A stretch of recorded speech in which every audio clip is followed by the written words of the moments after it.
हाँ जी, लास्ट में अदर जो डैम प्रोजेक्ट्स थे वो स्टार्ट किए थे। उसमें सबसे पहले स्टार्ट किया था हमने हाड़ौती। हाड़ौती में जो कोटा डिस्ट्रिक्ट था उसमें नवनहर, नव के बाद में हरिश्चंद्र,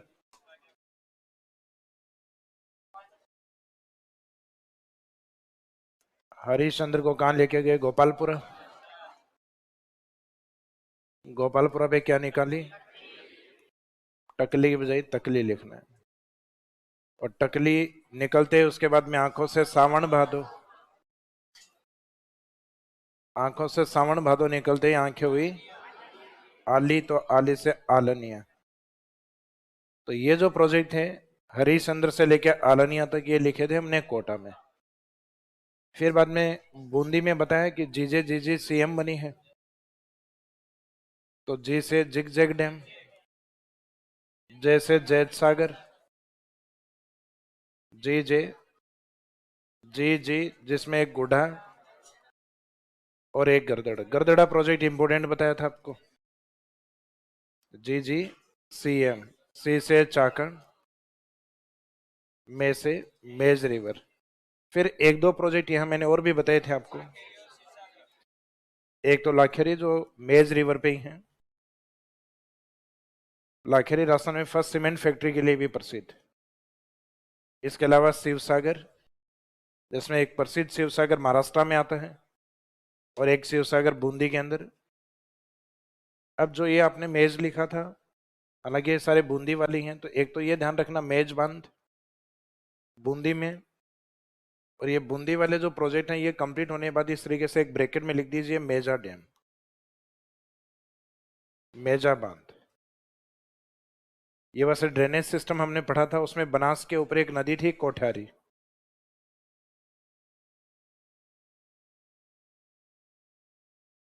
कोठारी रिवर पे आपको लिखवाया हुआ है भीलवाड़ा के अंदर। तो ये जो बूंदी वाले जो डैम कंप्लीट हुए थे उसके बाद में लिख देना मेजा डैम, मेजा बांध। इसका मीनिंग मेजा अपने आप में एक अलग डैम है, जबकि जो ऊपर लिखा था, जो अभी आपने लिखे हुए हैं उसमें थर्ड लास्ट, यानी उसके बाद हमने दो और लिख लिए थे, उनसे पहले जो थर्ड लास्ट लिखा हुआ है मेज डैम। तो मेज बांध कहाँ है? तो मेज पूछा जाए तो मेज रहेगा आमने सामने ही है डिस्ट्रिक्ट। वैसे जैसे इधर चित्तौड़ के जस्ट ऊपर भीलवाड़ा और भीलवाड़ा के जस्ट सामने बूंदी है, तो इधर है मेजा डैम और इधर है मेज डैम।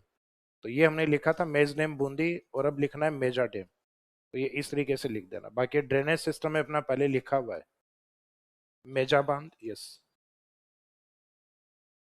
शिव सागर लोकेशन भीलवाड़ा में दिया हुआ है क्या? उसमें एक बार देखना पड़ेगा इसमें।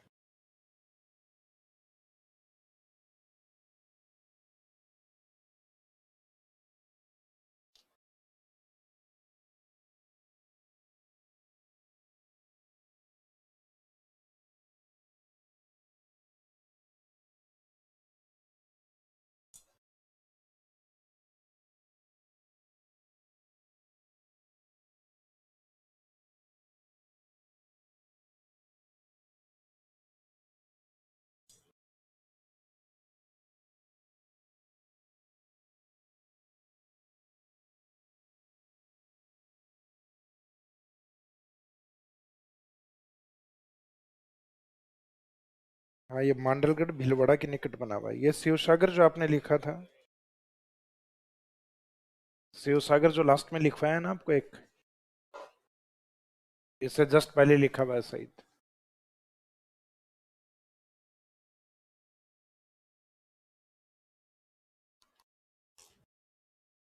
इसमें ब्रैकेट में अपने रिवर, इसमें क्या लिखे थी? मेज रिवर।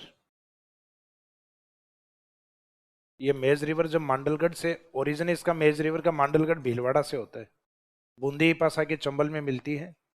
तो इसमें जो डैम आपको लिखवाया था, बूंदी में लिखवाया था शायद में कल, तो इसमें बूंदी वाला ये शब्द हटा देना, भीलवाड़ा में है ये। भीलवाड़ा मांडलगढ़ से जहां से रिवर ओरिजिनेट होती है वहीं बना हुआ है। बूंदी में मर्ज होती है चंबल में, उस साइड में बना हुआ है लाखेरी डैम बूंदी। तो इसमें एक करेक्शन कर लेना, कल बूंदी लिखा हुआ था यहाँ, तो इस बूंदी को हटा के इसकी जगह भीलवाड़ा लिख दीजिए। फिर भीलवाड़ा में ही जो ऊपर मेज लिखा था, इसमें मेजा जो लिखा, मेज तो बूंदी में लिखा हुआ था, मेजा आपको भीलवाड़ा में ही लिखना है। तो शिव सागर, मेज रिवर भीलवाड़ा, मेजा डैम, कोठारी रिवर, कोठारी नदी भीलवाड़ा।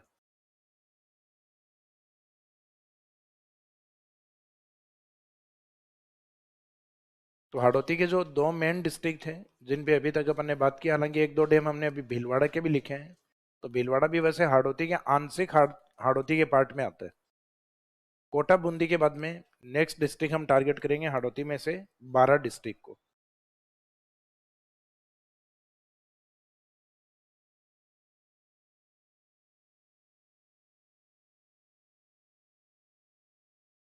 बारह में कुछ प्रोजेक्ट आएंगे अपने।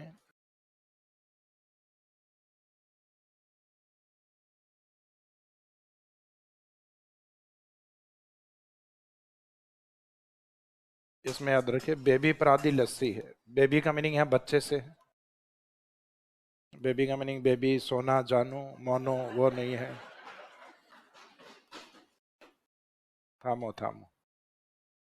बेंथली, बिलास पर से प्रोजेक्ट आता है परवन परियोजना। आधी से अंधेरी, ये महाराष्ट्र मुंबई में स्थान भी आता है अंधेरी। सलमान खान की एक मूवी वांटेड में आता है ना। लस्सी से लाहसी प्रोजेक्ट, है से हथिया देह परियोजना। ये कुछ लेटेस्ट प्रोजेक्ट हैं, इकोनॉमिक सर्वे में भी दिए हुए हैं। राज्य सरकार की ओर से कुछ मध्यम सिंचाई परियोजना, मध्यम का मीनिंग है जिनका इरिगेशन कमांड एरिया 2000 हेक्टेयर से 10,000 हेक्टेयर के बीच में हो। ये लिखा था ना अपने, लघु कौन सी होती है, 2 से कम वाली, मीडियम वाली, इस रेंज के बीच में, 10 या उससे ऊपर जाते ही मैक्रो इरिगेशन प्रोजेक्ट, वृहद सिंचाई परियोजना है। तो इसके अंदर ये प्रोजेक्ट है कि बेबी पर आदि लस्सी है कहां पर, 12 में। तो ये जितने भी प्रोजेक्ट इसमें लिखे हुए हैं ये सब 12 के अंदर। जैसे बेंथली 12, बिलास प्रोजेक्ट है, इसमें 12 डिस्ट्रिक्ट के अलावा आंशिक कोटा भी होता है। परवन प्रोजेक्ट है जो पहले मुख्यतः झालावाड़ के लिए था, अब झालावाड़ के लिए के अलावा ये 12 में भी है, कोटा में भी है, झालावाड़ में भी है, सिर्फ हाड़ौती के बूंदी डिस्ट्रिक्ट में नहीं है। लेकिन ऑप्शन में अगर ये तीनों आते हैं तो मेन डिस्ट्रिक्ट इसमें ये झालावाड़ रहेगा, तो झालावाड़ को राइट टिक कर देना। क्योंकि पहले एग्जाम्स में इस तरीके के क्वेश्चन आए हुए हैं कि जिसमें सभी जिले लिखे हुए थे, मेन जिला कौन सा है, झालावाड़। जैसे इसरदा डैम है वो सवाई माधोपुर में बना हुआ है, लेकिन अब उसके कैचमेंट एरिया में टोंक भी शामिल है। तो दोनों ऑप्शन में होते हैं तो दोनों आंसर होंगे, और दोनों अलग अलग ऑप्शन में है, और एक को आंसर लेना है तो इसरदा में एक आंसर सवाई माधोपुर होगा। तो उसी तरीके से परवन में अगर एक आंसर लेना है तो वो एक आंसर क्या रहेगा, झालावाड़।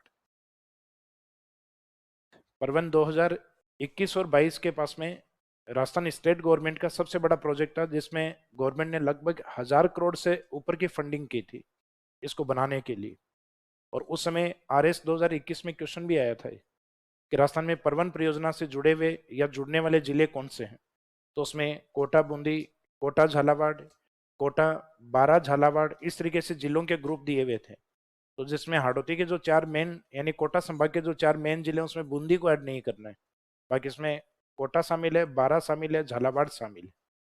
बाकी मेन प्रोजेक्ट किस जिले के लिए है, झालावाड़। फिर एक अंधेरी प्रोजेक्ट, अंधेरी 12 में। आगे जितने भी हैं वो सिर्फ 12 तक सीमित। तो इसमें बेंथली परियोजना, बिलास परियोजना,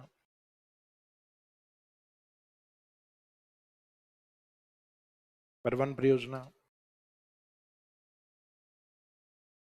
अंधेरी प्रोजेक्ट, लाहसी परियोजना,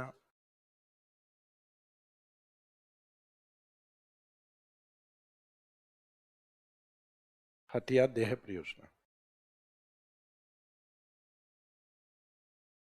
तो ये बेबी पर आदि लस्सी है, यहां तक का जो आपको 12 में याद रखना है। सिर्फ ध्यान रखना है कि बिलास में कोटा लेना है, परवन में एक डिस्ट्रिक्ट और भी एक्स्ट्रा लेना है, झालावाड़। जैसे इसमें 12 कोटा है तो इसमें 12 कोटा नेक्स्ट में भी रहेगा, लेकिन इसमें झालावाड़ मेन डिस्ट्रिक्ट रहेगा।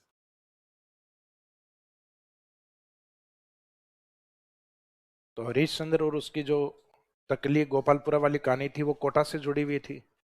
जीजे जीजी सीएम बनी है, वो कुशी की बात थी, तो वो बूंदी से जुड़ी हुई है। बूंदी कुशी में ही बनाई जाती है, बांटी जाती है, हालांकि कई मौसर में भी खिला देते हैं। मौसर का मीनिंग है किसी के यहाँ जाने के, किसी व्यक्ति के डेथ के बाद जो किया जाता है उसको मौसर कहा जाता है।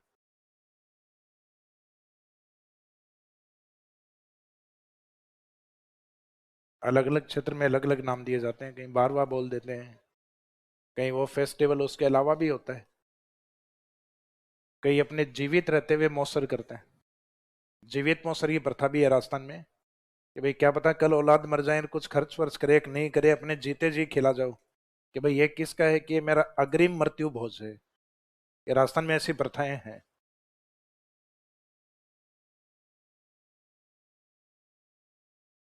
तो झालावाड़ की और कुछ प्रोजेक्ट हैं अपने, जिसमें कुछ फ्रेंड्स हैं, उनके नाम लिखने हैं। एक तो जैसे एक भीम है, एक राज है, और एक मनोहर। तो भीम के नाम से तो एक प्रोजेक्ट है, छोटा भीम मत कर देना, भीम से है भीम सागर। राज से राजगढ़। राजगढ़ भी राजस्थान में बहुत सारे हैं, एक राजगढ़ चूरू वाला, एक राजगढ़ अलवर, एक राजगढ़ झालावाड़, ये झालावाड़ वाला है। तो भीम राज, भीम से भीम सागर, राज से राजगढ़, मनोहर से मनोहर थाना। तो ये भीम राज और मनोहर ये क्या करते हैं ये बताना है, कि तो भीम राज और मनोहर ने गागरोन में, तो परियोजना का नाम गागरोन से नहीं होके गागरीन से, गागरोन में पीपल पर, पीपल से याद रखना पीपलाद, एक पिपलाद की बजाय मात्रा लय के बजाय दय के आगे है पीपलदा। वह सवाई माधोपुर का प्रोजेक्ट है पीपलदा और इसरदा। तो यहाँ पीपलदा नहीं, आके क्या है पीपलाद। तो गागरोन में पीपल पर, पीपल पर से कौन सा प्रोजेक्ट है, परवन। पीपल पर काली चौली छापी रेवा। तो इन्होंने क्या किया, वो एक लाइन में बता दीजिए। भीम राज और मनोहर ने गागरोन में पीपल पर काली चोली छापी रेवा। तो काली से याद रखना प्रोजेक्ट का पूरा नाम क्या है इसका, काली सिंध। चौली प्रोजेक्ट, छापी परियोजना, रेवा परियोजना, ये दोनों आरएस 2013 में पूछे हुए हैं। चौली प्रोजेक्ट और छापी परियोजना सुमेलित करवाए हुए थे। इन सब में डिस्ट्रिक्ट आपका झालावाड़ लिखना है, और एक प्रोजेक्ट ऐसा है जिसमें जिले आपको ज्यादा लिखने हैं। वो समझ में आ गया होगा, रिपीट भी हो रहा है वो। परवन परियोजना ये हम पहले भी लिख चुके हैं, उसमें जिले आपने कौन कौन से लिखे थे। इस बार झालावाड़ पहले ही लिख देना, मेन यही है झालावाड़, उसके अलावा कोटा 12।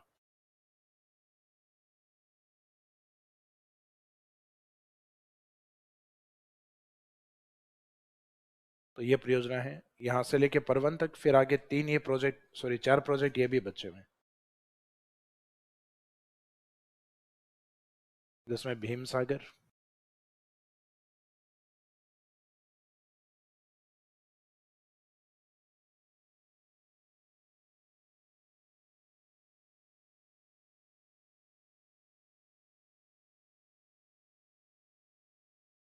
राजगढ़,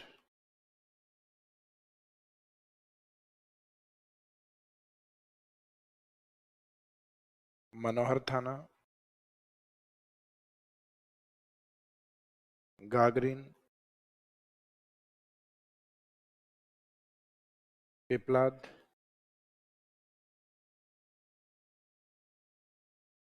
परवन,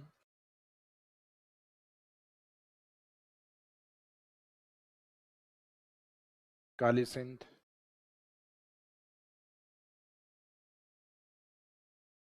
चोली प्रोजेक्ट,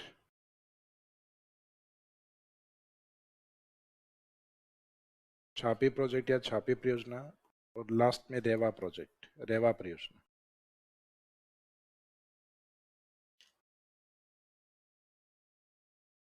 तो भीम राज और मनोहर ने क्या किया वो पूरा बता दीजिए। भीम राज यानी राजगढ़, मनोहर ने गागरोन से याद रखना गागरीन, गागरोन में पीपल पर काली चोली छापी रेवा।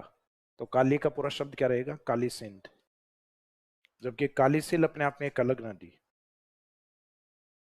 वो बनास में आती है। ये काली सिंध अपने एमपी से चंबल में आने वाली है। नवनेरा डैम जहाँ बनता है, या जो एक बड़े बैराज के रूप में जिसको डेवलप किया गया, नवनेरा बैराज, जो यहाँ पे भी लिखवाया था आपको, और आरएसएलपी प्रोजेक्ट में भी लिखा था।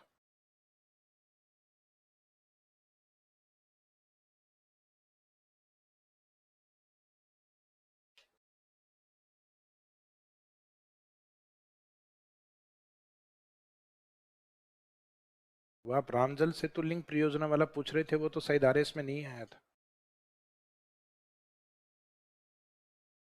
रामजल सेतु लिंक परियोजना जो पूछ रहे थे, आरएस में नहीं आया क्वेश्चन, वो रिफाइनरी आया है।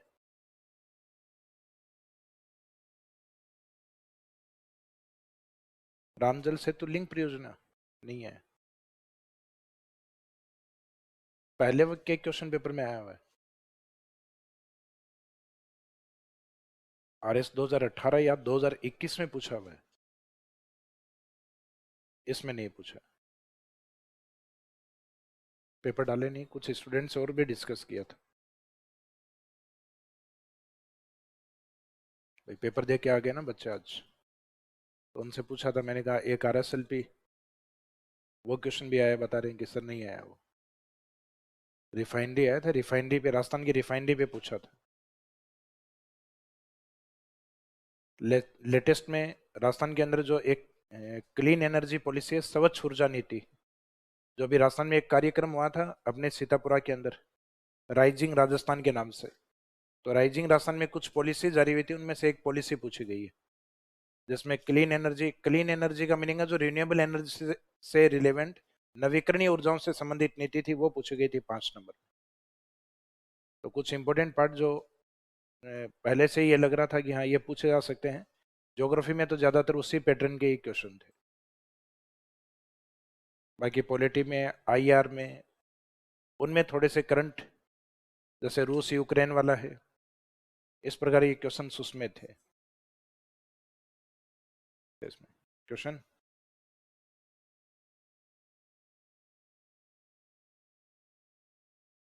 अच्छा ये पूछा है इसमें, तो फिर वो मना कैसे कर रहे थे?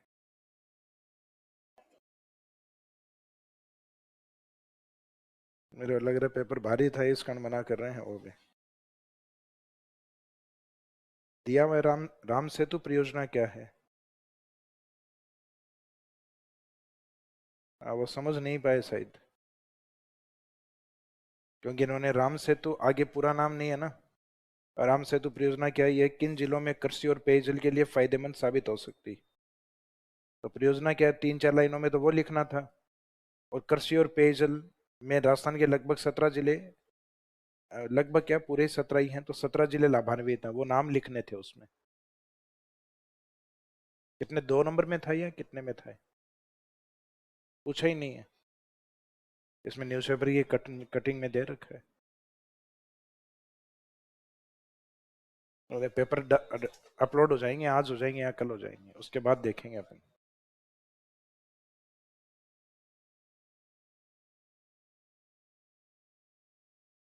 अब देखो पेपर में क्वेश्चन इतने इतने हैं, 30-30 35-35 क्वेश्चन है, और 4 पेपरों में लगभग कितने हो गए, 140 के आसपास क्वेश्चन है, पूरे पॉइंट टू पॉइंट याद हो जाए पॉसिबल नहीं। तो हो सकता है एग्जाम देने वाले स्टूडेंट है उनके भी माइंड से स्किप हो गए। तो ये हाड़ौती के अंदर लगभग कितने प्रोजेक्ट हो गए अपने, 28-30 के आसपास हो गए। तो मैंने बताया था हाड़ौती हाड़ौती क्षेत्र के आसपास अपने लगभग आधे से ज्यादा प्रोजेक्ट है। अब यहाँ हाड़ौती से, यानी अभी जो प्रोजेक्ट हमने लिखे हैं मोस्टली राजस्थान के साउथ ईस्ट वाले पार्ट में, हाड़ौती के पास वाले लिखे हैं, इस साइड में भीलवाड़ा, बाकी कोटा बूंदी बारा झालावाड़। फिर कोटा बूंदी बारा झालावाड़, इनके ऊपर की ओर एक डिस्ट्रिक्ट आता है सवाई माधोपुर। तो सवाई माधोपुर में कुछ नए प्रोजेक्ट हैं, वो हमने रामजल सेतु लिंक परियोजना में लिख लिए थे लगभग। तो इसमें जो प्रमुख डैम है सवाई माधोपुर की ओर, जिसमें एक तो रामजल सेतु लिंक प्रोजेक्ट में जो चर्चाओं में इसरदा बांध,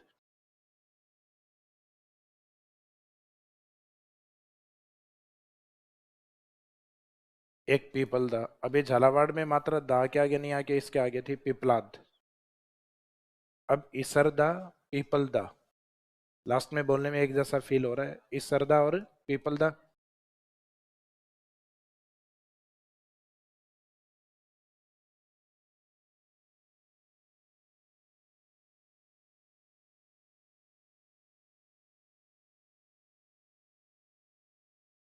इंदिरा गांधी लिफ्ट नहर परियोजना,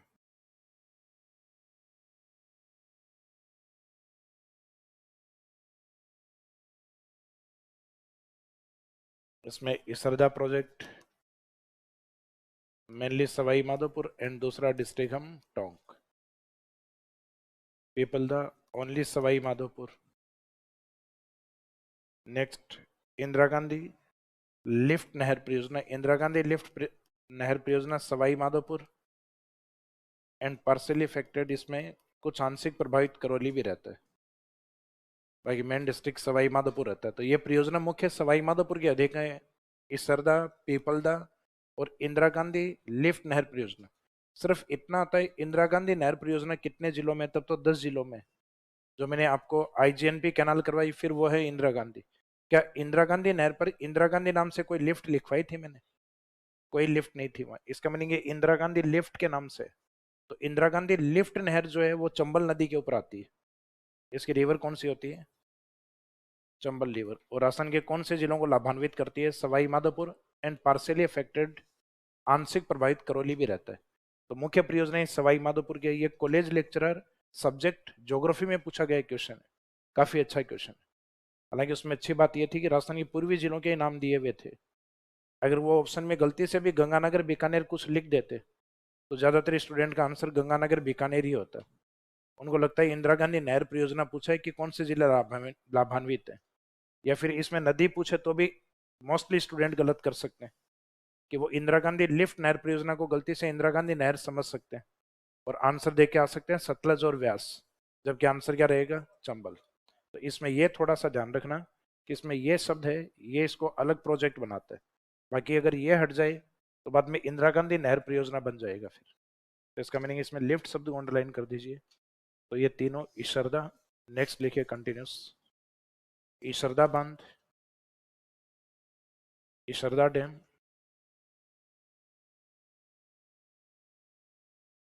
पीपलदा,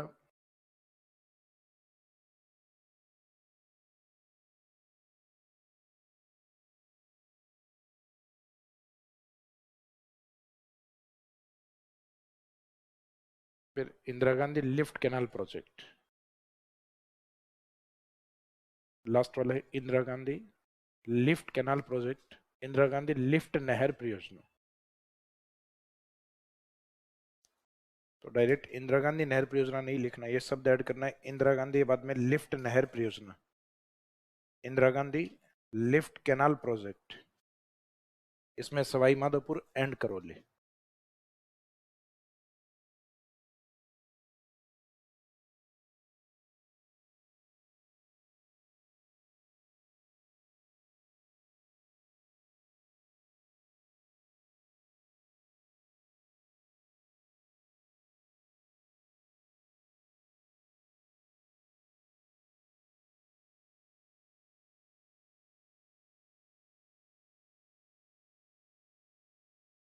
नौनेरा बांध जो अभी नया बना है वो भी ईआरसीपी परियोजना में है ना, जो काली सिंध नदी पर कोटा में स्थित है। तो वही तो लिखवाया मैंने आपको।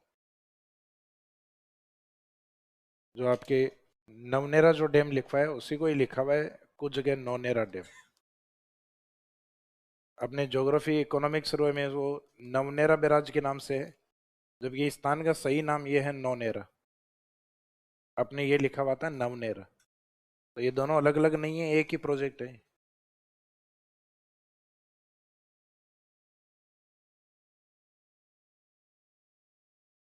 कल परसों अपनी बात भी हुई थी, कल ही बात हुई थी कि ईआरसीबी प्रोजेक्ट में लगभग 9,500 करोड़ यानी लगभग 10,000 करोड़ रुपए जिसमें लग चुके हैं। और जिसको हमने लास्ट टाइम 2024 में बारिश के टाइम ट्रायल भी किया था, कोटा के आसपास के हाईवेज भी बंद रखे थे। उस बांध की जो हम जो चर्चा कर रहे थे वो यही था, नौनेरा डैम या नवनेरा डैम, काली सिंध नदी पर। अब सवाई माधोपुर के बाद में जैसे हाड़ौती से जस्ट ऊपर की ओर जाते हैं तो ये सवाई माधोपुर का पार्ट, इससे पश्चिम की ओर जाते हैं तो टोंक, फिर टोंक से ऊपर जयपुर, जयपुर के ईस्ट में चलते हैं दौसा, और फिर राजस्थान के ईस्ट में चलते हैं तो धौलपुर। तो इस तरीके से कुछ इंपोर्टेंट डिस्ट्रिक्ट और हैं पूर्वी राजस्थान के जिसमें कुछ डैम प्रोजेक्ट हम कवर करेंगे। इसमें टोंक वाला तो आपको ध्यान है, जो मेन डैम है वो तो बिसलपुर डैम।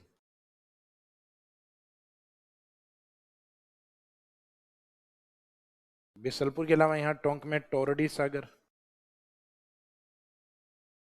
टोरडी जो ऊंट का फीमेल होता है ना, टोरडी टाबर होता है उसको टोरडी, तो टोरडी सागर। टोंक राजस्थान में एक ऐसा जिला रहा है जिसमें पहले ऊंटों की बलि चढ़ाई जाती थी, ईद के ऊपर चढ़ाते हैं ना बकरे की बलि, यहाँ ऊंटों की बलि दी जाती थी 2014 तक। 2014 से 2014 से तो ऊंट हमारे यहाँ स्टेट एनिमल, राज्य पशु के रूप में शामिल कर लिया गया चिंकारा के साथ। तो राजस्थान में राज्य पशु कितने हैं? एक चिंकारा को माना गया है वाइल्ड लाइफ के अंदर, और एनिमल वेल्थ या पशुधन श्रेणी में किसको माना गया है? कैमल या ऊंट। तो वो ऊंट वाला फीमेल वर्जन टोरडी, ऊंटनी नहीं बोल के टोरडी है। तो टोरडी सागर ये भी टोंक में आता है, तो टोरडी किस जिले में है? टोरडी टोंक के अंदर। फिर एक बनास के अंदर सहायक नदी बताई थी आपको लास्ट में, गलवा, तो गलवा नाम से भी यहाँ एक डैम आता है, गलवा डैम, जो ईआरसीपी का ही एक पार्ट बनेगा। ये भी उन कनेक्टिविटी वाले जो मैंने कहा था ना 100 से भी अधिक, लगभग 128 129 बांध, जलाशय, लेक्स और कई कृत्रिम जलाशय इसमें कनेक्ट किया जाएंगे, 100 से भी अधिक यूनिट। बड़े बांधों की काउंटिंग तो लगभग 26 के आसपास होगी, लेकिन कनेक्ट होने वाली वाटर यूनिट 100 से भी ज्यादा है, तो उनमें से एक गलवा डैम भी कनेक्ट होगा। तो ये वाले जो प्रोजेक्ट हैं बिसलपुर, टोरडी सागर, गलवा, ये सारे टोंक के हैं, तो इन सब में लिख दीजिए टोंक। तो सवाई माधोपुर के बाद वाले में बिसलपुर तो हालांकि अपना पहले किया हुआ भी है बनास में। ये तो राजस्थान में ड्रिंकिंग वाटर प्रोजेक्ट में सबसे बड़ा प्रोजेक्ट है बनास के ऊपर। राजस्थान के मिनी गोवा का दर्जा जिसको प्राप्त है, राजस्थान का फर्स्ट कंजर्वेशन रिजर्व एरिया भी है वो बनास, टोंक, नेक्स्ट है टोरडी सागर, टोंक, लास्ट वाला है गलवा डैम। तो गलवा डैम में भी डिस्ट्रिक्ट एज इट इज ये रहेगा टोंक।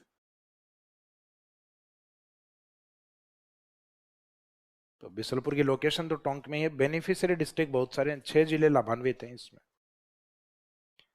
3 तो अपने अजमेर संभाग के आते हैं, टोंक, अजमेर और नागौर। उसके अलावा जयपुर, दौसा एंड सवाई माधोपुर।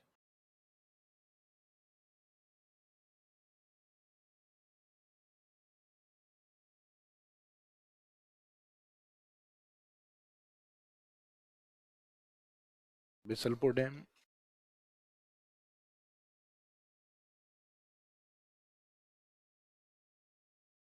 टोरडी सागर, गलवा डैम,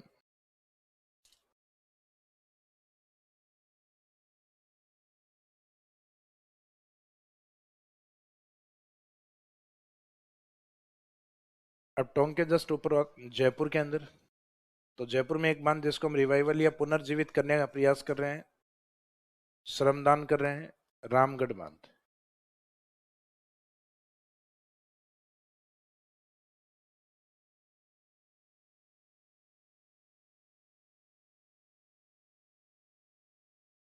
बाणगंगा की स्ट्रीम या धारा पे स्थित है, यानी इस नदी के ऊपर स्थित है।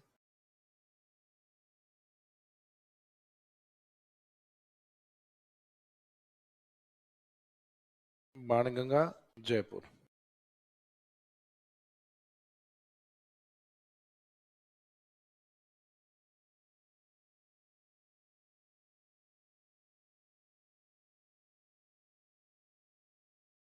फिर नेक्स्ट कानोता डैम, कानोता बांध।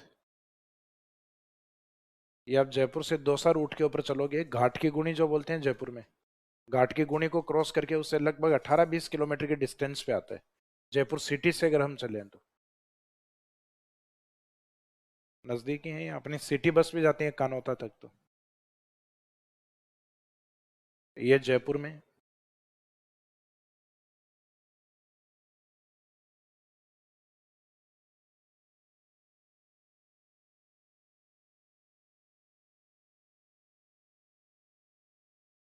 ये ढूंढ रिवर पे स्थित है। ढूंढ रिवर, जिसके कारण इस क्षेत्र को ढूंढाड़ कहा जाता है और यहाँ की बोली और कल्चर को ढूंढाड़ी बोला जाता है। तो जयपुर के बीचों बीच जो नदी निकलती है वो अलग है, वो है द्रव्यवती। और जयपुर से जो लगभग 15-20 किलोमीटर डिस्टेंस पे वो है ढूंढ रिवर। तो नदी तो ये ढूंढे से ही नहीं ढूंढ रही, मिल रही है।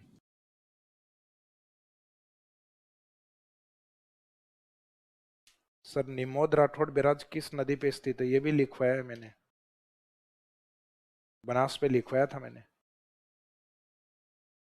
रामजल सेतु लिंक प्रोजेक्ट आरएसएलपी प्रोजेक्ट में लिखवाया हुआ है। किसने पूछा है?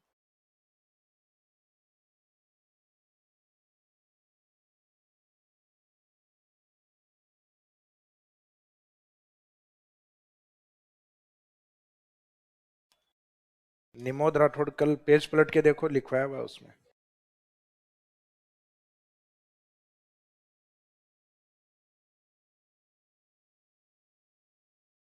टेबलेट वेबलेट लेके आते हो क्या?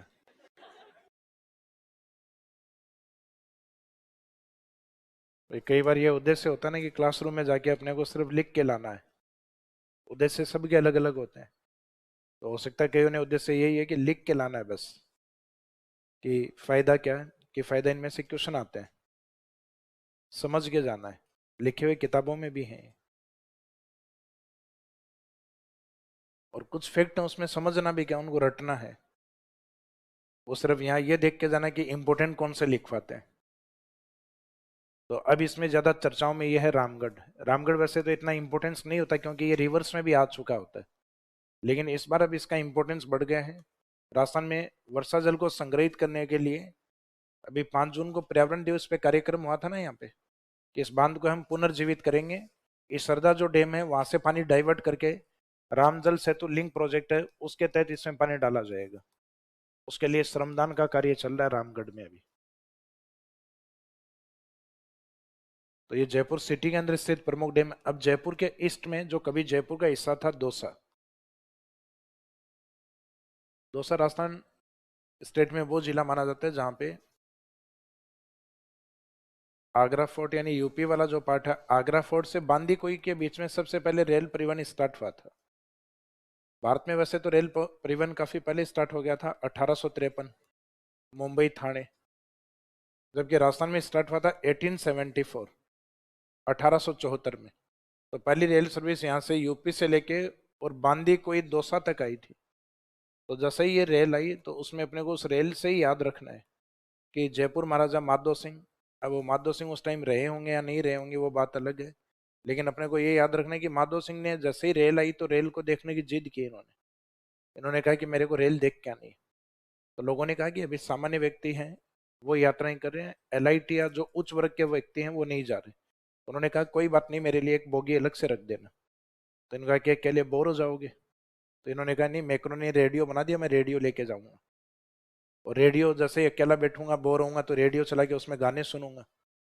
तो माधो सिंह ने जिद की क्या देखने की? रेल देखने की। और रेल देखने के लिए उनको कहाँ जाना पड़ा? दौसा। दौसा बांदी कोई। तो दौसा पहले जयपुर रियासत का ही पार्ट रहा हुआ है। दौसा तो स्वतंत्रता ही बहुत साल बाद में जाके एक अलग डिस्ट्रिक्ट बना है। तो इसमें माधो सिंह वाली कहानी याद रखना। माधो से यहाँ एक डैम आता है माधो सागर। माधो सिंह किसमें बैठने के लिए गए? रेल में। तो मोरेल जो बनास में जाने वाली एक नदी का नाम है। तो माधो सिंह रेल में बैठने के लिए गए, साथ में क्या लेके गए? रेडियो। रेडियो सागर। रेल में जैसे ही बैठे बैठे बैठे अकेले बोर हो रहे थे तो रेडियो स्टार्ट किया। रेडियो स्टार्ट करते गाने स्टार्ट हुए चिरमिरी और झिलमिली के। चिरमिरी और झिलमिली।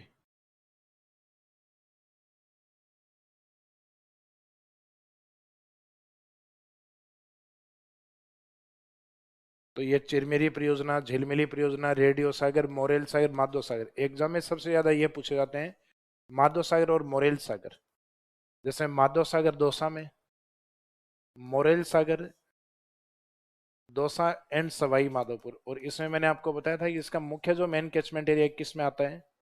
सवाई माधोपुर। ये बनास नदी में भी लिखवाया हुआ आपको। रेडियो सागर दौसा डिस्ट्रिक्ट में। Next Chirmiri project Dausa district में। झिलमिली प्रोजेक्ट दौसा डिस्ट्रिक्ट में। तो माधो सिंह रेल में गए रेडियो लेकर, और रेडियो स्टार्ट करते गाने किसके स्टार्ट हुए, चिरमिरी और झिलमिली। तो ये परियोजना माधो सागर, रेल, मोरेल, रेडियो सागर, चिरमिरी और झिलमिली, इन सब में कॉमन डिस्ट्रिक्ट दौसा लिखना है। एक माधो सागर में याद रखना, सॉरी मोरेल में ध्यान रखना, दौसा के साथ एक डिस्ट्रिक्ट और ऐड करना है, सवाई माधोपुर, और जो ऐड करो उसको राइट टिक भी करना है। इसका मीनिंग दौसा सवाई माधोपुर में से आंसर सवाई माधोपुर रहेगा। हालांकि ऐसा भी रहा है जब सवाई माधोपुर ऑप्शन नहीं आया तब दौसा को आंसर माना गया।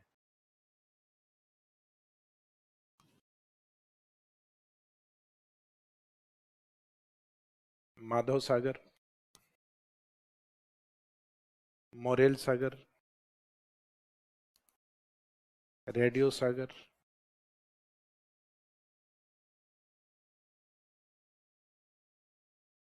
Chirmiri,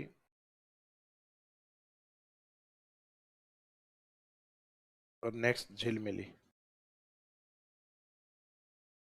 Chirmiri,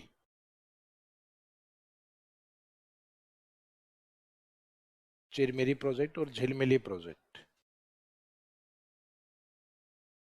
Morel dam, Morel बांध लिख दो, चाहे मोरेल पानी होने के कारण मोरेल सागर लिख देते हो तो सागर कोई अलग से नहीं, एक ही है। मोरेल डैम लिखोगे तो भी यही है, मोरेल सागर लिखोगे तो भी यही। मोरेल परियोजना लिखोगे तो भी आंसर यही रहेगा सेम। मोरेन अलग हो जाएगा, मोरेन डूंगरपुर में आता है, हालांकि वहां कोई प्रोजेक्ट नहीं है, वहां केवल नदी का नाम ही है। यहाँ नदी का नाम भी यही है और डैम का नाम भी यही है, दोनों सेम।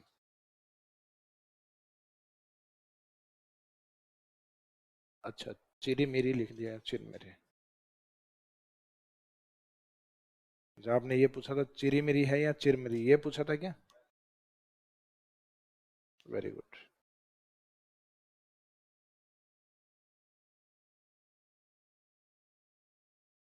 चिर मेरी।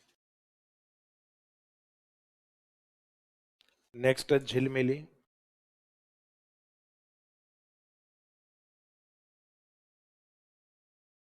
तो जयपुर से दौसा की और जो माधो सिंह गए उनकी पूरी, इसमें सबसे ज्यादा एग्जाम ये दो ही पूछे जाते हैं, बाकी आज तक नहीं पूछे गए आगे वाले, तो आगे वालों का इंपॉर्टेंस कम है।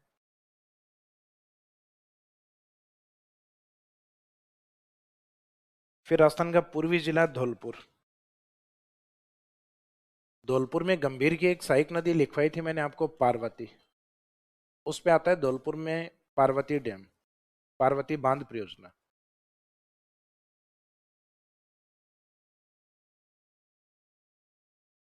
हालांकि उस पार्वती को हम पार्वती सेकंड भी बोलते हैं, या पार्वती की जगह पार्वती भी बोलते हैं, तो वो पार्वती है जिसके, पार्वती सेकंड है जिसपे पार्वती डैम बना हुआ है धौलपुर। और एक जो चंबल वाली जो पार्वती है उस पे प्रोजेक्ट बनाया जा रहा है महलपुर बैराज, जो अपने रामजल सेतु लिंक प्रोजेक्ट का पार्ट है, और वो कहाँ पे डेवलप किया जा रहा है, बारह डिस्ट्रिक्ट में। एक कल बताया था उसमें आपको, रामजल सेतु लिंक प्रोजेक्ट, आरएसएलपी या ईआरसीपी में लिखा हुआ है अपना। तो उस पार्वती के ऊपर परियोजना अलग, जबकि पार्वती पे अपने ही नाम से जो पार्वती परियोजना है वो धौलपुर में चलती। तो ये अच्छा क्वेश्चन है पार्वती वाला, इसमें धौल अपने 12 डिस्ट्रिक्ट भी आता है। तो 12 डिस्ट्रिक्ट में पार्वती पे पार्वती परियोजना नहीं है, 12 डिस्ट्रिक्ट में पार्वती पे कौन सी परियोजना है, महलपुर बैराज के नाम से। ये हमारा ऑलरेडी पहले से हो चुका है। और यहाँ धौलपुर के अंदर कुछ प्रोजेक्ट और भी हैं पार्वती के साथ में।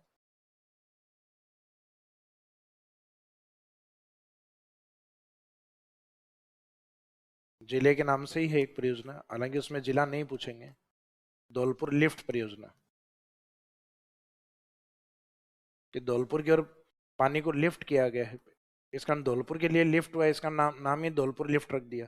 किसका पानी लिफ्ट किया गया है धौलपुर की तरफ, चंबल का पानी। इसका मानी इसमें नदी ज्यादा इंपॉर्टेंट, कि धौलपुर लिफ्ट परियोजना किस जिले के लिए, तो आंसर जो आपने क्वेश्चन बोला वही आंसर है, कि धौलपुर लिफ्ट परियोजना धौलपुर के लिए। अब कोई परियोजना बनेगी जयपुर परियोजना, कि किसके लिए, जयपुर परियोजना जयपुर के लिए। अब नाम जयपुर और लाभान्वित बाड़मेर हो तब तो मजे वाली बात, कि सर नाम जयपुर था और लाभ किसको मिल रहा है, बाड़मेर, तो क्वेश्चन आ सकता है। तो डिस्ट्रिक्ट पूछा जा सकता है, लेकिन जिला है तो जिले के नाम से परियोजना। अब भरतपुर नहर किसके लिए थी, भरतपुर नहर भरतपुर के लिए थी, तो इंपोर्टेंट नहीं है। अब जैसे जयपुर सीमेंट फैक्ट्री जयपुर में नहीं है, सवाई माधोपुर में आती, तो वो अच्छा क्वेश्चन है। लेकिन इनमें से जिला नहीं पूछा जाएगा, जिला एज इट इज यही लिखना है। इसमें रिवर पूछी जाएगी। कल आपको ध्यान हो तो एक कैनाल बताई थी जिसमें मैंने कहा था ड्रीप और जो स्प्रिंगलर, बूंद बूंद और फव्वारा तकनीक अनिवार्य रूप से लागू है। और अपने राजस्थान में आने वाले टाइम में कुछ ऐसी परियोजना बन रही है, जैसे रामजल सेतु लिंक प्रोजेक्ट है, उस पर भी कुछ डेम्स हैं या बैराज हैं जिनका पानी ड्रीप और स्प्रिंगलर के माध्यम से ही दिया जाएगा। परवन परियोजना भी ऐसी बनाई जा रही है जिसके ऊपर ऐसी प्रस्तावना रखी हुई है। धौलपुर लिफ्ट प्रोजेक्ट भी ऐसा है जिसमें इरिगेशन वाटर सप्लाई होगा और उसमें भी ड्रिप और स्प्रिंगलर है, उसी के माध्यम से पानी सप्लाई होगा, यानी ओपन वाटर खुले पानी की अनुमति नहीं होगी। तो आने वाले टाइम में राजस्थान में कई ऐसी परियोजना होने वाली हैं जो ड्रिप और स्प्रिंगलर पर आधारित होंगे। अभी तक केवल एक ही प्रोजेक्ट है, नर्मदा कैनाल प्रोजेक्ट।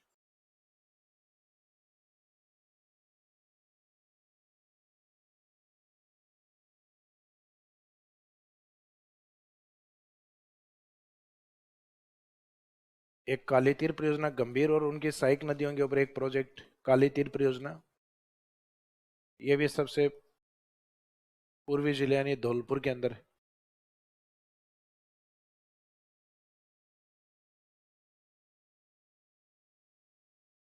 काली तीर।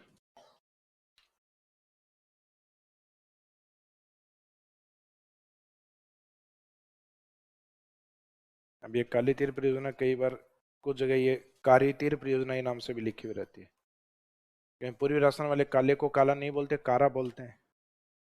वो घणो कारो है। एक वो बंटी और बबली मूवी का गाना भी है ना, अमिताभ बच्चन ऐश्वर्या राय वाला, तेरे कार्य कार्य नैना।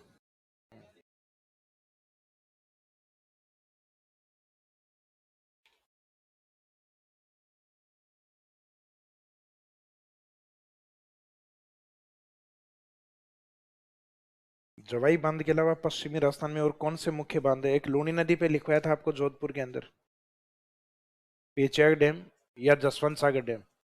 एक मैंने सुकड़ी नदी के ऊपर लिखवाया था, बांकली बांध जालौर के अंदर, ये लोनी पढ़ाई थी उस समय लिखवाया था।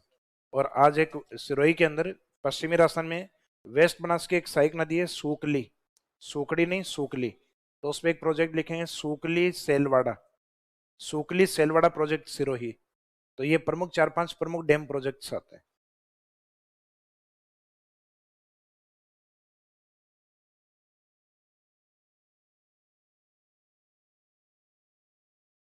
तो ये पूर्वी राजस्थान के कुछ प्रमुख प्रोजेक्ट हैं, जिसमें एक तो पार्वती परियोजना धौलपुर, और पार्वती जी का स्नेह है वैसे अपने छोटे बेटे से अधिक था, गणेश जी से, तो यहाँ पे भी पार्वती जी को छोटे जिले में ही रखना है। तो अभी तक जो जिले हैं उनमें छोटा कौन सा घोषित है, जैसे ही नए जिलों के एरिया आ जाएंगे तब बाद में नया जिला छोटा जो बनेगा वो नए जिलों में से कोई ना कोई होगा, क्योंकि अब धौलपुर से भी छोटे जिले बन चुके हैं।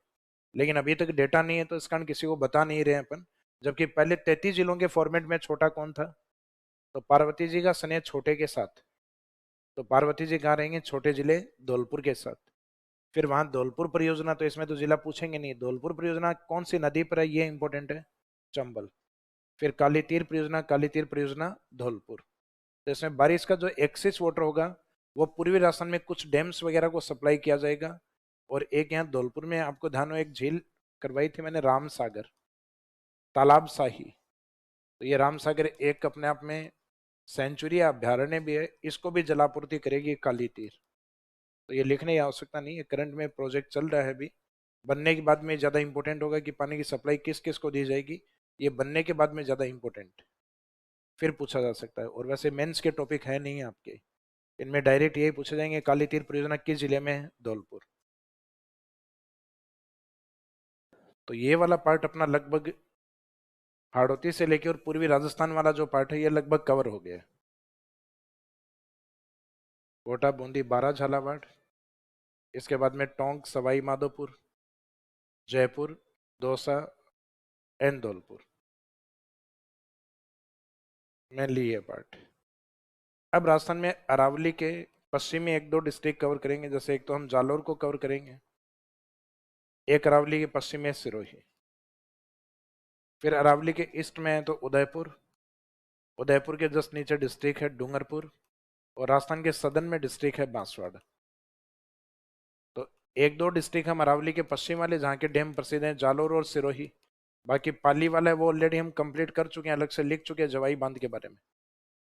ये लूनी में लिखवाया था कि मारवाड़ का सबसे या पश्चिमी राजस्थान का सबसे बड़ा बांध है, जिसमें पानी की कमी होने पर जल आपूर्ति है सही वाटर टनल या सही जल सुरंग से की जाती है। और ये सही खुद लूनी के पार्ट में नहीं आके साबरमती के पार्ट में आती, जिसपे राजस्थान का फर्स्ट वाटर टनल बना हुआ है, जो उदयपुर से पाली के बीच में। और एक दूसरा लूनी का खुद का जो बांध था वो जसवंत सागर के नाम से, पीछे डैम के नाम से। तो ये दो प्रोजेक्ट तो अपने ऑलरेडी पहले से भी लिखे हुए हैं। अब यहाँ जालोर की और मुख्य परियोजना कौन कौन सी हैं अरावली के पश्चिम में? तो यहाँ एक प्रोजेक्ट तो आता है बांकली डैम प्रोजेक्ट, ये भी हालांकि लूनी की सहायक नदियों में लिखा हुआ है अपना, बांकली डैम सुकड़ी नदी पे।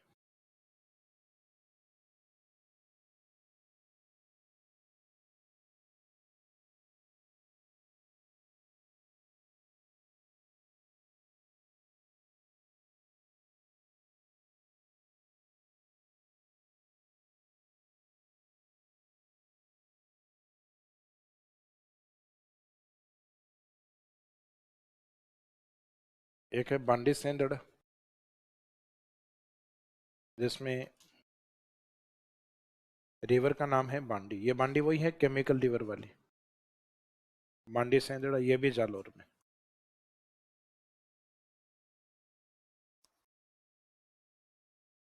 तो ये दोनों जिसमें स्टार्टिंग शब्द बोलने में एक जैसा फील होगा, बा और बा वाला, ये दोनों के दोनों जालोर में, बांकली और बा से बांडी। बांडी सेंद्रा या सेंदड़ा भी लिखते हैं इसको, सेंद्रा लिख दो चाहे सेंदड़ा, सही शब्द तो ये होता है सेंदड़ा। सेंदड़ा स्थित है पाली के अंदर, जो जगह होती है जो सेंदड़ा पाली में आती है, लेकिन ये जो बांध है ये बना हुआ है जालोर में। जैसे आप पश्चिमी राजस्थान में जाओगे तो सेंदड़ा जगह है पाली में,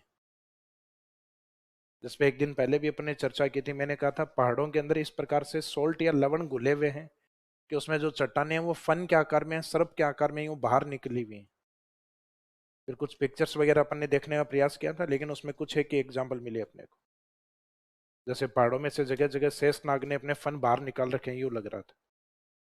तो वो सेंदड़ा पाली है, जबकि ये सेंदड़ा परियोजना ये जालोर में आती है।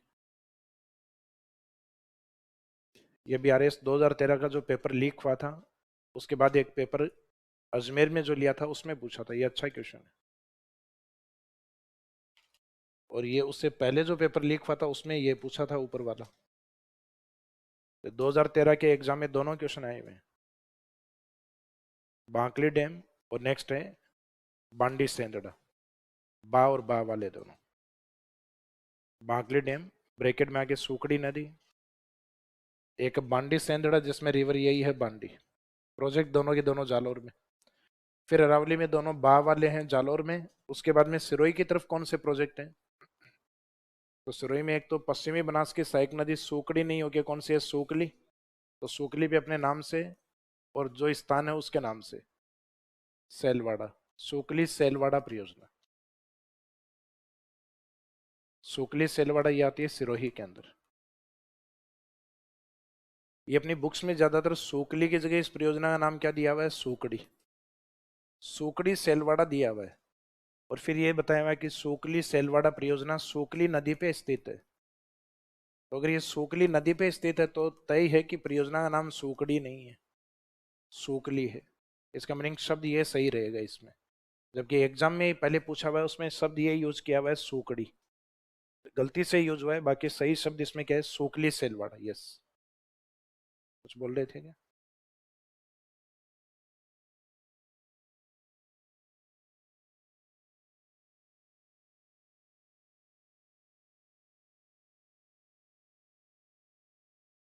सुकली सेलवाड़ा प्रोजेक्ट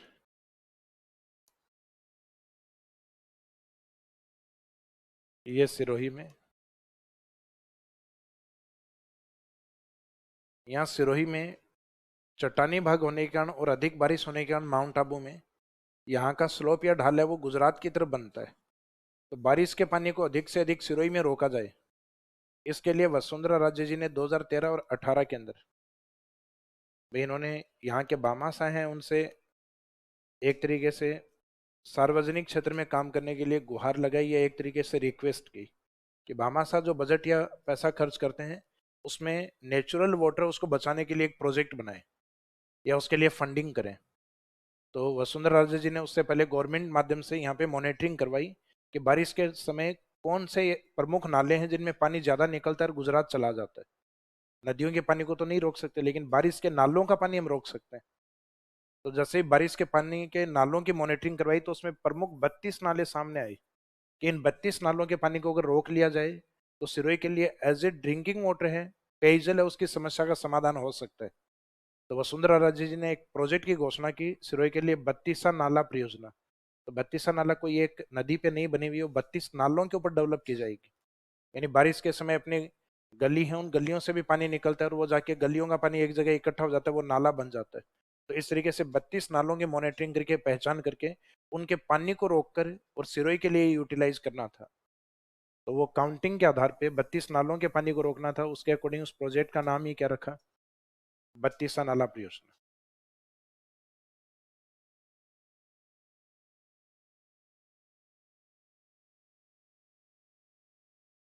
32 नाला परियोजना सिरोही।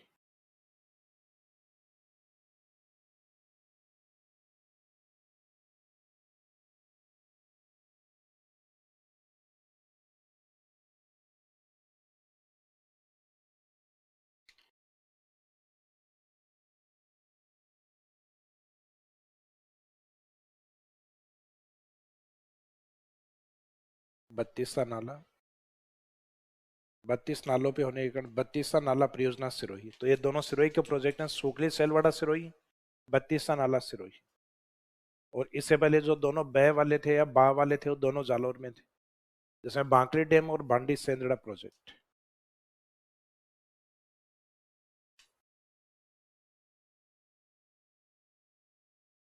अब इधर ये अरावली के पश्चिम वाले तो दोनों कंप्लीट हो गए अपने, एक तो जालौर और एक सिरोही डिस्ट्रिक्ट। अब अरावली के ईस्ट वाले प्रोजेक्ट में इधर उदयपुर, उदयपुर के बाद में डूंगरपुर एंड बांसवाड़ा। अब इसमें उदयपुर वाले प्रोजेक्ट हैं वो कौन कौन से हैं?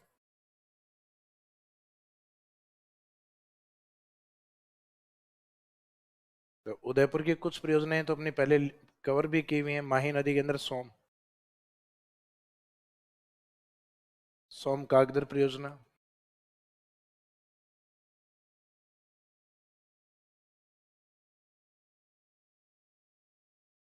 मदार बांध,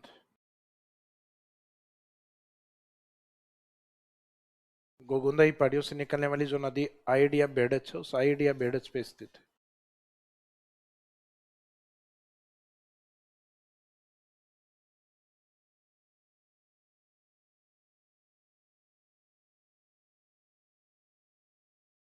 बारिश के पानी को हिंदुस्तान जिंक लिमिटेड और स्टेट गवर्नमेंट के द्वारा, यानी जो इंडस्ट्री मिनरल्स के लिए काम करते हैं Hindustan zinc limited, zinc, silver और मुख्यतः लेड, सीसा जस्ता और चांदी के लिए।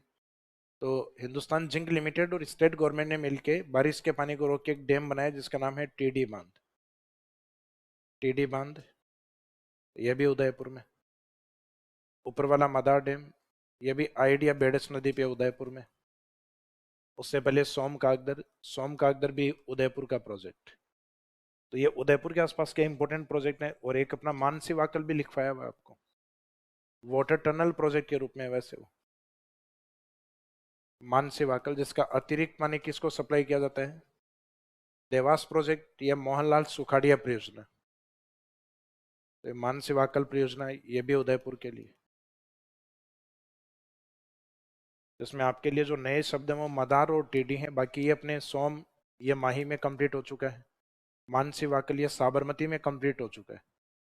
इसमें मदार वाला है ये आजकल पूछने लग गए इंपॉर्टेंट। लास्ट टाइम जब रीट एग्जाम हुआ था उसमें पूछा गया था कि राजस्थान में मदार डैम किस नदी पे स्थित है। बेडच या आइड पे, हालांकि ऑप्शन में बेडच दिया था।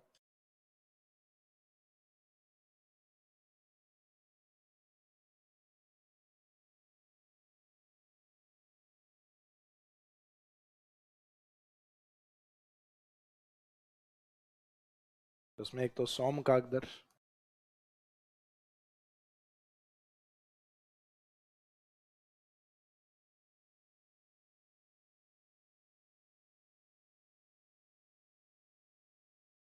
एक मदार डैम,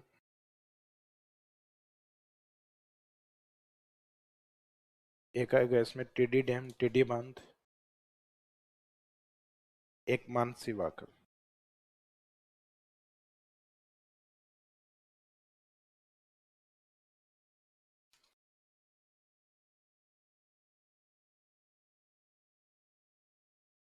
तो इसमें Som Kagdar, Madar dam, Tidi dam, Mansi Wakal. District इनमें सब में एक ही रहेगा, उदयपुर। ज्यादा इंपॉर्टेंट ये है मदार डैम। अभी इसी सोम नदी के ऊपर जब ये डूंगरपुर में जाके माही में मर्ज होती है, उससे पहले एक प्रोजेक्ट और है। डूंगरपुर में एक स्थान आता है कमला अम्बा, उस कमला अम्बा पे एक परियोजना बनी हुई है जिसमें सोम नदी का टाइटल भी ऐड है। तो सोम कमला अम्बा परियोजना किस जिले में है? डूंगरपुर। ये पीएसआई एग्जाम 2021 में 3 पेपर हुए थे जीके के, उन 3 में से 2 पेपर में ये दिया हुआ था। तो सोम कमलाम्बा प्रोजेक्ट है, वो भी इंपॉर्टेंट, कागदर को नहीं पूछा गया आज तक। तो अच्छा क्वेश्चन ये भी है, सोम कागदर ये भी पूछा जा सकता है, क्योंकि कमलाम्बा पूछ चुके हैं तो हो सकता है इस बार कागदर पूछ लें। तो कागदर उदयपुर की ओर है और कमलाम्बा डूंगरपुर में, नदी दोनों की सेम ही है, सोम। तो अगला हेड है, इनके बाद नेक्स्ट लिखिएगा, सीक्वेंस जो भी हो आप लगा लीजिए। सोम कमला अम्बा परियोजना।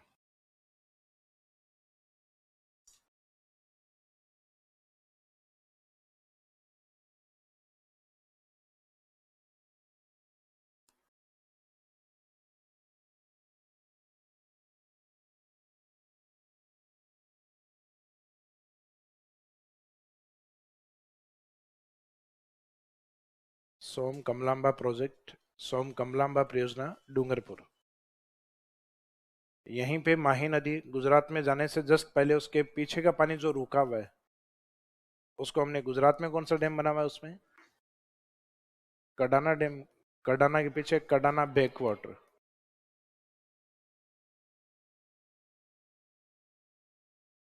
कडाना बैक वाटर के नाम से ही प्रसिद्ध है। आगे डैम लिख दो चाहे परियोजना लिख दो। ये मत्स्य पालन या फिशरीज के लिए आदिवासी क्षेत्र में आजीविका model,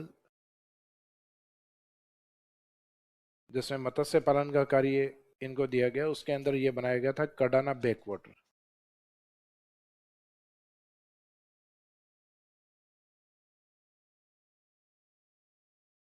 Kadana back water dam लिख दो चाहे प्रोजेक्ट लिख दो, कडाना बैक वाटर परियोजना। तो कडाना बैकवाटर आ गया तब डूंगरपुर है, और सिर्फ कडाना आ गया तब गुजरात। गुजरात महिसागर जिला, ऑन माही रिवर। ब्रैकेट में नदी, अच्छा कि उसने इसमें रिवर के बारे में पूछा जा सकता है।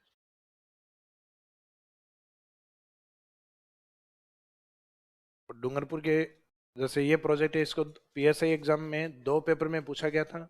तीसरे पेपर में जो ये नहीं पूछा गया था उसमें पूछा गया था, यानी एक क्वेश्चन और पूछा गया था यहीं से डूंगरपुर से। एक कैनाल डेवलप की इन्होंने डूंगरपुर क्षेत्र को लाभान्वित करने के लिए, ये भी माही के ऊपर डेवलप की गई है, बेखाबाई सागवाड़ा।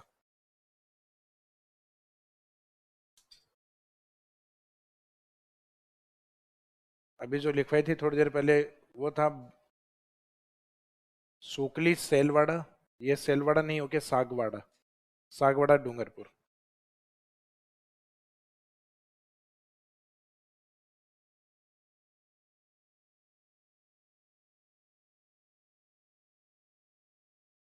बेखाबाई सागवाड़ा, माही रिवर, माही नदी।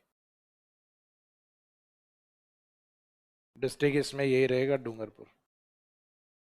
तो उसमें एग्जाम में पूछा गया था भीखाबाई सागवाड़ा प्रोजेक्ट किस नदी पर है, तो ये माही नदी पर। कडाना के पीछे जो बांध बना हुआ है कडाना बैकवाटर, ये माही नदी पर। सोम नदी का नाम ऑलरेडी मेंशन है, सोम। तो इसमें नदी नहीं पूछी जाएगी, स्थान ही पूछा जाएगा।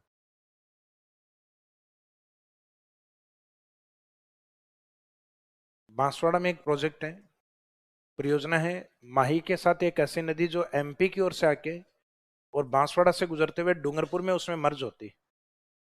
नदी का नाम क्या है? अनास। हालांकि डूंगरपुर बांसवाड़ा की सीमा ही आती है, उसके पास में मर्ज होती है।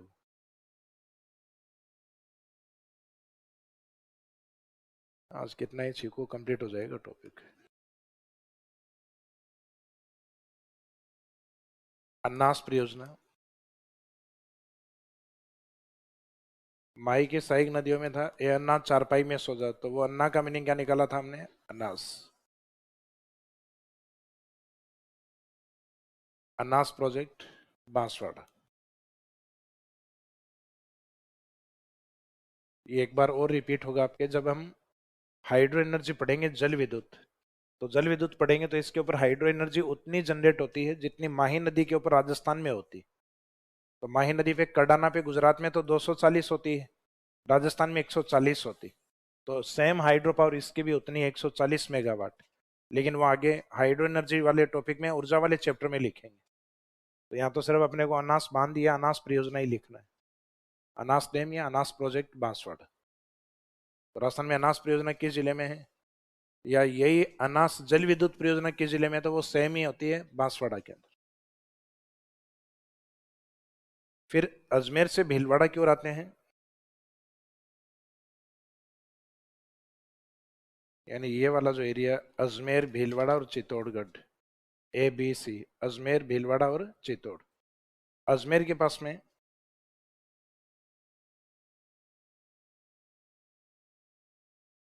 जो बनास की एक सहायक नदी है, बनास की सबसे लंबी जो ट्यूबट्री है खारी, उस खारी के पानी को रोका गया है और उसके ऊपर एक डैम बनाया गया है भीलवाड़ा के पास में, सॉरी, अजमेर के पास में। डैम का नाम है नारायण सागर। नारायण सागर जिस साइट पे बना हुआ है अजमेर भीलवाड़ा के पास में, तो वो साइट अब वर्तमान में अजमेर का हिस्सा, जो एक अलग डिस्ट्रिक्ट बन गया है ब्यावर, उस ब्यावर में आता है अभी। नारायण सागर विजयनगर के आसपास आता है। तो नारायण सागर अजमेर जिले का सबसे बड़ा बांध है।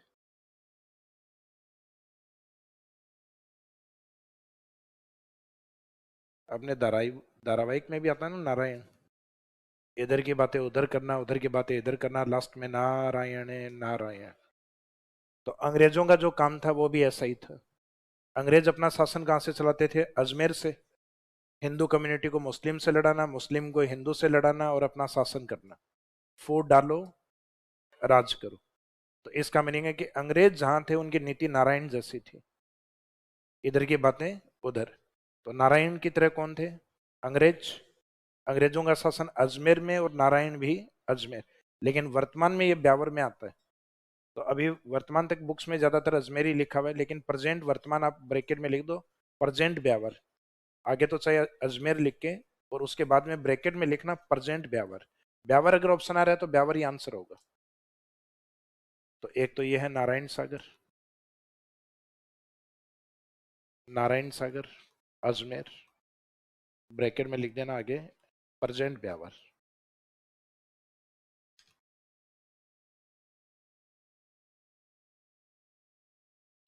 फिर अजमेर से जस्ट नीचे दो डिस्ट्रिक्ट और हैं, भीलवाड़ा और चित्तौड़।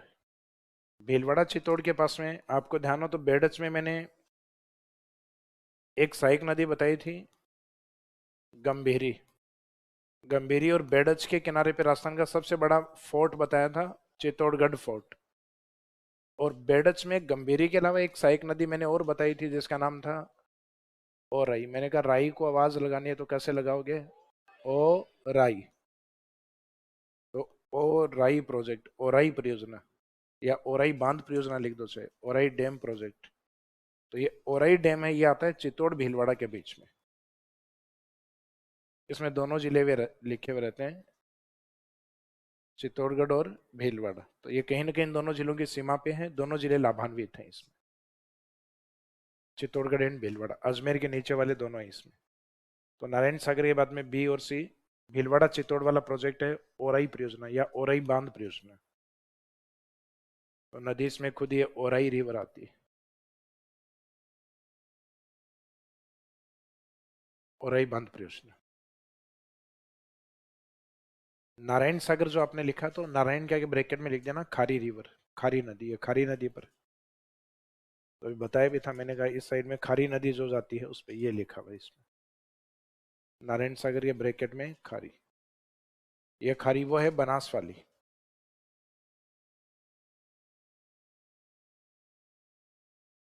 क्योंकि एक खारी तो नागौर वाली थी सांबर अंतः प्रवाही, एक खारी थी सेरगांव पहाड़ी सिरोही वाली जो जवाई में जाती है, वो थी अपने अरब सागर का पार्ट।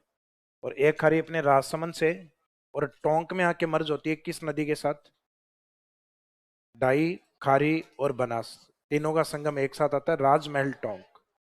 तो ये वो वाली खारी है। इसके बाद में आगे जो भी लाइन है आपके बच्चे हैं, ये कुछ अपडेट जो डैम होते हैं इकोनॉमिक सर्वे में हर साल एक दो नए बांध आ जाते हैं आपके, कि सरकार फंडिंग करके कोई ये पुराना डैम है इस डैम को वापस रिवाइवल करेगी, पुनर्जीवित करेगी। तो जैसे मैंने बीच बीच में पहले भी कहा कि राजस्थान में बांध परियोजनाएं हैं, लघु वृहद मध्यम परियोजनाएं अगर हम देखें तो 800 से भी ज्यादा है। और हमने अभी तक टोटल देखें तो 100 डैम्स भी नहीं पड़े होंगे, तो कुछ नदियों पे पढ़ लिए होंगे 10-15 हमने, 50-60 यहाँ पे आ गए, पीछे कुछ कैनाल्स पे भी आए, नहरों पे भी। तो इस तरीके से लगभग हमने 80-90 के आसपास कवर किए हैं। और 80-90 800 और 900 का सिर्फ 10% होता है, 10%, हाँ 10% होता है। तो 10% जो प्रोजेक्ट, वो 10% ही हमने कवर किए हैं। तो इसका मीनिंग हर जिले का हर बांध कवर करना लगभग इम्पॉसिबल है। लेकिन एग्जाम में जो पूछे जाने लायक हैं 80 से नहीं 90 से 95% तक वो डैम लगभग लिखवा दिए। अब एग्जामिनर अपने वाली कॉपी लेके बैठ गया कि इनमें से नहीं देना है, और गूगल सर्च करके कोई एक नया लेकर आएंगे जो एक कोचिंग में तैयारी करने वाले हैं ये भी देखते रहे, तब बात अलग है। फिर तो बाद में यथा कुछ भी आ सकता है। तो अपने को तो तैयारी ये करनी है कि 20 में से हमारी 17-18 क्वेश्चन ठीक हो जाए, और वो इनमें से हो जाएंगे। जैसे इस बार भी एक वेजिटेशन या वनस्पति में एक क्वेश्चन दिया गया है, ओरण। ओरण वैसे अपने समाजशास्त्र वगैरह पढ़ते हैं, कल्चर पढ़ते हैं, तो उसमें आता है ओरण भूमि। ओरण का नाम सुना है? आर्ट एंड कल्चर में सुना होगा आपने, नहीं सुना? इकोलॉजी में सुना है क्या? तो वो ओरण शब्द कई जगह आता है, तो ज्योग्राफी में जनरली हम उसको स्किप कर देते हैं, भाई अपन बात ही नहीं करते उस ओरण की। तो उसमें कहा कि ओरण वनस्पति है, ओरण क्षेत्र है, वो क्या होता है राजस्थान में, उसके एग्जाम्पल बताइए। तो कुछ प्लांट ऐसे होते हैं जिनके अंदर हम ये मानते हैं कि वो देवीय स्थानों पे होते हैं, या उनको हम खुद ही इस प्रकार की देवतुल्य स्थापित कर देते हैं। जैसे अपने नहीं कहते पीपल में विष्णु जी निवास करते हैं, आकड़े में शिव जी निवास करते हैं। तो हमने क्या कर रखा है कि पेड़ों के अंदर देवताओं को बैठा रखा है, ताकि कोई भी व्यक्ति उनको काटे तो हम देवता की दुहाई दे पाए। जैसे कोई पीपल पर चढ़ रहा है तो कहते हैं तेरे पाप होता है, पाप होगा। पीपल से और बरगद के पेड़ से तुरंत उतार देते हैं। कोई भी चढ़ता है, गाँव में चढ़ते हैं ना, शाम के टाइम पेड़ को हिलाना, ये कहते हैं पेड़ की टहनी नहीं तोड़नी है, पेड़ को नहीं हिलाना है, तुलसी के पत्ते नहीं तोड़ने हैं शाम के बाद, संडे को नहीं तोड़ने हैं। तो ऐसे धर्मशास्त्रों में अपने कहा जाता है। तो वो हमने एक तरीके से धार्मिक बाध्यताएं कर रखी हैं। तो ऐसी जगह जहां धार्मिक स्तर के ऊपर पेड़ों को काटना और उनके पत्ते तोड़ना तक मना होता है, वो ओरन क्षेत्र होता है। रामदेवरा जैसलमेर, देशनोक बीकानेर, तल्लीनाथ, मल्लीनाथ नहीं, मल्लीनाथ बाड़मेर, तल्लीनाथ जालोर। तो तल्लीनाथ का क्षेत्र जालोर, ये हमारे राजस्थान में कुछ प्रमुख ओरन क्षेत्र है रिलीजियस साइट। जैसे गोगा जी के थान खेजड़ी वृक्ष, तो गोगा जी का जहाँ थान बना हुआ है उसके थान के पीछे जो खेजड़ी का पेड़ है वो भी एक ओरण है। अपने खेतों के अंदर जो पेड़ है वो ओरण नहीं है, उनको हम छांगते ही हैं। तो छांगने मीनिंग कटाई करते हैं हम उनकी। लेकिन जो देवता के स्थान पे जो बना हुआ होता है उसके कटाई और लकड़ियों को वहां तोड़ना प्रतिबंधित होता है, तो वो ओरण होता है। तो वो एक ऐसा क्वेश्चन है, वो हालांकि आपके इकोलॉजी में भी कवर होता है, कल्चर में भी कवर होता है। ओरण भूमि समाजशास्त्र, समाजशास्त्र में भी आता है ये शब्द।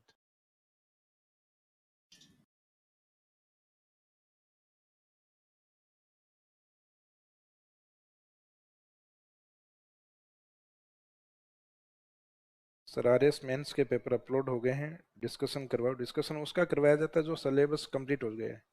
आरएस के पेपर हुए हैं वो कंप्लीट सिलेबस के ऊपर हुए हैं, तो वो बातें जो अपने सिलेबस में हो रही हैं धीरे धीरे, जैसे अभी तक टॉपिक क्या पढ़े हैं उससे रिलेवेंट क्वेश्चन क्या है उसके बारे में डिस्कस करें तब तो समझ में आएगा। और कोई ऐसा टॉपिक जो आगे से आया है, जैसे अभी मैंने एक शब्द बोला था बीच में, क्लीन एनर्जी पॉलिसी, तो जब तक क्लीन एनर्जी पॉलिसी पढ़ेंगे ही नहीं तो बाद में समझ में कैसे आएगी। तो जैसे वो टॉपिक आएगा तब बात करेंगे कि ये इस बार पूछा गया था, सिर्फ इतना ही बताएंगे, बाकी जो लिखेंगे वो समझ में आ ही जाएगा उसका उत्तर क्या है।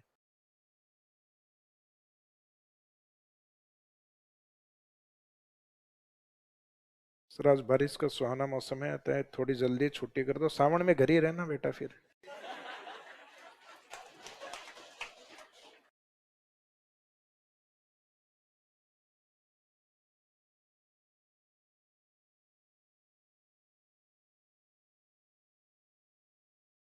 ये तो शादी से पहले हालात हैं आप लोगों के, बाद में क्या होंगे। सावन बाद में घर ही बैठे रहोगे फिर है। वो जैसे हिंदू धर्म में वो प्रेम का महीना माना जाता है ना, तीज तीज फेस्टिवल को माना गया है अपने। अंग्रेजों के है वो वैलेंटाइन, अपने तीज त्योहार तो तीजों के पास में होते हैं ना, उस समय उन समय को माना गया प्रेम का। जैसे वाइल्ड लाइफ या वन्य जीवों में भी प्रेम का समय होता है, वो मुख्यतः जुलाई, अगस्त, सितंबर, ये 3 महीने माने गए। बाकी इंसान का प्रेम का कोई समय नहीं है, 12 महीने। तो बनों से सांड है।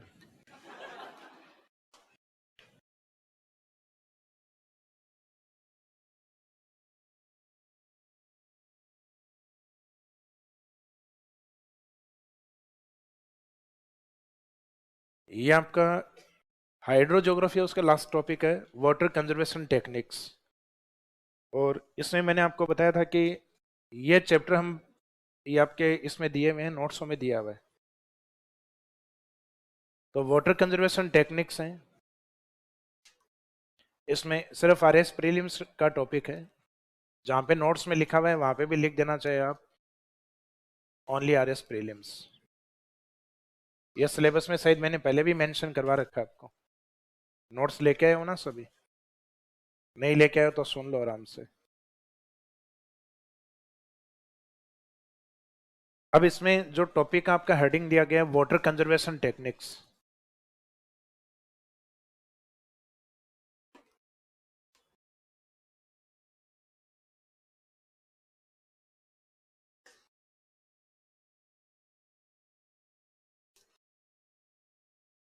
वाटर कंजर्वेशन टेक्निक्स में जल संरक्षण तकनीक में एक तो आता है वाटर कंजर्वेशन टेक्निक्स हैं। ये वाटर कंजर्वेशन क्या है, तो ये तो मेंस के पेपर में आता ही नहीं है, तो ये तो जानने की आवश्यकता ही नहीं है जल संरक्षण क्या है।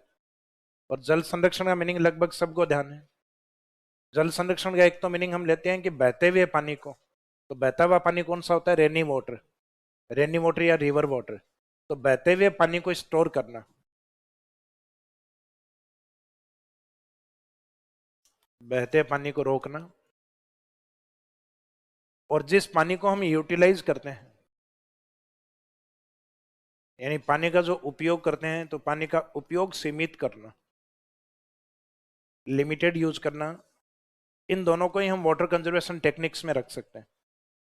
सॉरी, दोनों को ही जल संरक्षण डेफिनेशन में रख सकते हैं कि जल को संरक्षित करने का मीनिंग क्या है, जल को बचाने का मीनिंग क्या है। तो जल को बचाने का मीनिंग है जैसे बारिश हुई और उसका फ्रेश वाटर जो होता है वो व्यर्थ बह जाता है, उस व्यर्थ बहते हुए पानी को, उस व्यर्थ बहते हुए पानी को रोकना ही अपने आप में क्या है? Water conservation. एक दूसरा मीनिंग है कि हमने स्टोर तो कर लिया, लेकिन जब इच्छा भी उतना यूज कर लिया तो भी वो भी वेस्टेज है। भाई जैसे गर्मियों के अंदर व्यक्ति का नहाना एक टाइम ये काफी होता है, लेकिन हमारे ये है कि नहीं, 3 टाइम नहाएंगे, सुबह भी नहाएंगे, दोपहर को भी नहाएंगे, और रात को इच्छा होगी तो रात को भी नहाएंगे। तो मीनिंग है कि जब व्यक्ति का पानी की कमी है तो एक बकेट से, एक बाल्टी से नहाना काफी था, लेकिन उसने नल ऑन किया या टब में बैठ गया, बाद में टब में 10 एक बाल्टी डाल ली, आराम से नहा रहे घंटे 2 घंटे, और 10 एक बाल्टी फिर बाद में निकाल दी, तो इसका मीनिंग वो पानी का वेस्टेज है। जैसे पहले अपने ग्रामीण क्षेत्र में नहीं होते, बूढ़ा व्यक्ति एक बाल्टी लेकर बैठता, आधी से वो नहाता है और बाद में आवाज लगाता है, भाई टाबर को भी भेज दो एक को, उसके ऊपर 2 लोटे डालता है, फिर बचे हुए पानी में अपनी धोती डबो के उसको सुखा देता। एक बाल्टी कितने काम? अब 3 बाल्टी एक नहाता है, कपड़े अलग धुलते हैं वॉशिंग मशीन में।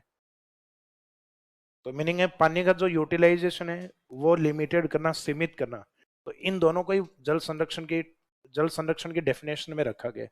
लेकिन ये अपने से कोई पूछेगा ही नहीं कि वाटर कंजर्वेशन क्या है, क्योंकि मेंस में पूछने लायक क्वेश्चन है, मेंस में टॉपिक ही नहीं है अपने। तो फिर इन्होंने इसके आगे कहा कि जल संरक्षण जैसा भी है, जो भी है, पानी को बचाना, बहते हुए पानी को रोकना, या उसका यूटिलाइजेशन है वो लिमिटेड करना, उपयोग सीमित करना, उसमें टेक्निक्स क्या यूज की जा सकती हैं। तो ये टॉपिक आपको टेक्निक्स के ऊपर है, तकनीक पर है कि वो तकनीक बताइए।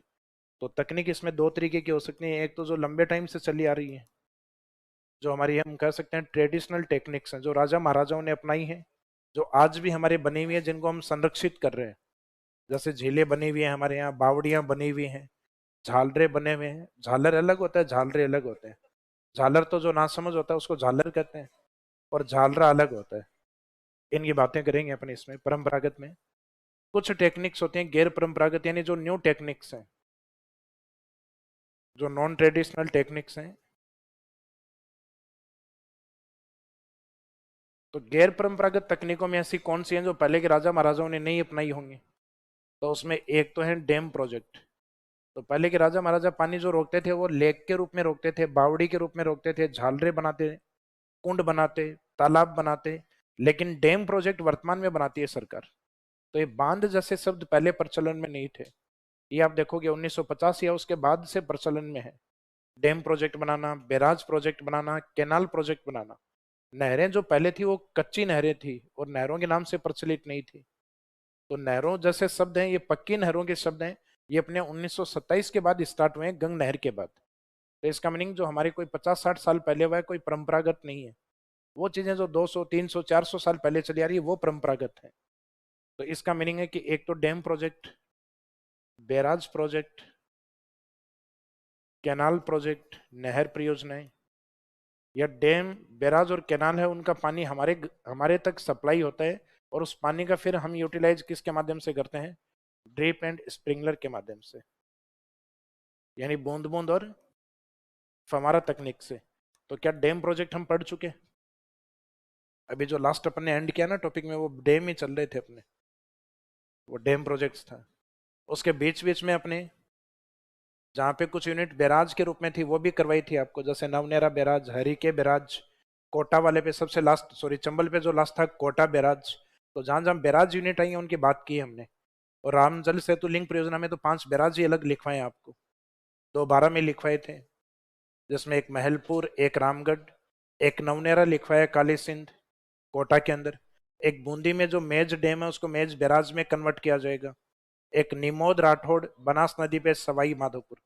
तो इसका मीनिंग राजस्थान में बैराज जो यूनिट इंपोर्टेंट है वो लिखवा दी है। राजस्थान में कैनाल प्रोजेक्ट, तो ये लास्ट वाले टॉपिक में पूरा पार्ट अलग से किया था हमने कैनाल्स को। फिर ड्रिप एंड स्प्रिंगलर। तो ड्रिप और स्प्रिंगलर का मीनिंग अपने को पता है कि सिंचाई की टेक्निक है जिसमें पानी को हम बचा सकते हैं। वैसे ये टेक्निक है वो हमने इसराइल से अडॉप्ट किया, तो ये अपने लिए एक नई लाइन होगी इस चैप्टर में। बाकी ये राजस्थान में कंपलसरी किस पे इम्प्लीमेंटेड है? बाकी किसानों पे कंपलसरी नहीं है, लेकिन मोस्टली किसान अपनाते हैं इस तकनीक को, क्योंकि आजकल व्यवस्था सबके पास ठीक है। जब पैसे नहीं थे लोगों के पास तो कुएं में मोटर लगाते थे, और जो अपनी खेती की जाती थी वो क्यारियों के रूप में होती थी, और उसमें पानी डाल देते, एक जगह पानी डलता रहता है और वहां पॉलीथीन वगैरह कुछ नीचे चमड़े का लगा देते, उसमें वो पानी गिरता रहता है और क्यारियों में पानी जाता रहता है कंटिन्यूस। तो वहां गड्ढा नहीं होता कि पानी का कटाव नहीं हो। धीरे धीरे लोगों के पास इकोनॉमिक स्टेटस थोड़ा बढ़ा, लोगों की अप्रोच बनी, इंडस्ट्रीज, स्प्रिंगलर और ड्रिप की इंडस्ट्रीज में ग्रोथ हुई। तो हमारे जो पहले महंगे मिलते थे धीरे धीरे सस्ते हुए, लोगों के इकोनॉमिक स्टेटस भी बेटर हुआ। तो धीरे धीरे लोगों ने अपने खेतों के अंदर फव्वारे लगाना स्टार्ट किया। कभी आज यहाँ लगा रहे हैं, 3 दिन बाद में लाइन कहीं और शिफ्ट कर रहे हैं, 2 दिन बाद में फिर कहीं शिफ्ट कर रहे हैं। थोड़ा इकोनॉमिक स्टेटस और बढ़ा। तो इस लाइन में स्थायी फव्वारे जमीन में ही गड़वा दिए कि नहीं, आज के बाद में बदलेंगे नहीं। सिर्फ एक मोटर ऑन करेंगे, फव्वारे इधर चलेंगे। सिर्फ एक लाइन है, उस लाइन का एक पॉइंट चेंज करना है, अगले दिन इस वाले खेत में चलेंगे, ये पॉइंट चेंज कर दिया। तो आजकल देखते हो आप, बहुत सारे किसान हैं उन्होंने अपने खेतों में 2-2 3-3 सेट कर रखे हैं। तो हमारे चेंज करने वाला झंझट ही खत्म कर रखा है कईयों ने, तो जिनका इकोनॉमिक स्टेटस ठीक है। बाकी तो बेचारे सुबह शाम इधर से उधर पटकते रहते हैं उनको। तो ये भी जिस प्रोजेक्ट पे, ये हमारा ऑलरेडी कंप्लीट हो चुका है, ये एक ही प्रोजेक्ट पे अभी तक, नर्मदा कैनाल, वो लिखवाया था आपको मैंने। तो इसका मीनिंग ये वाला वो पार्ट है जो लास्ट वाले चैप्टर में आपका कंप्लीट हो चुका है। तो इसका मीनिंग है कि टेक्निक का एक पार्ट अपना कंप्लीट हो चुका है। तो मैंने कहा था ना, कुछ टॉपिक्स को नहीं करवाने का रीजन है क्योंकि उनका मोस्टली पार्ट कुछ टॉपिक में कंप्लीट हो चुका होता है। तो इसका ये पार्ट तो अपना कंप्लीट हो चुका है लास्ट वाले चैप्टर के अंदर। इसका मीनिंग नॉन ट्रेडिशनल टेक्निक्स हैं ये कंप्लीट। अब ट्रेडिशनल टेक्निक्स कौन से हैं, परंपरागत तकनीक कौन सी? तो परंपरागत तकनीक में एक तो आता है अपना नाडी, टोबा,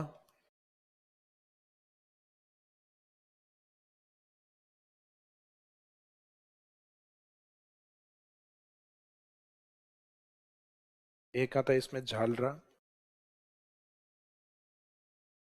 बावड़ी, या जिसको हम बाव भी कहते हैं, संस्कृत लैंग्वेज में वापी भी कहा जाता है। अपने राजस्थान में इसी नाम से प्रचलित है, स्टेप वेल्स के नाम से, बावड़ी के नाम से।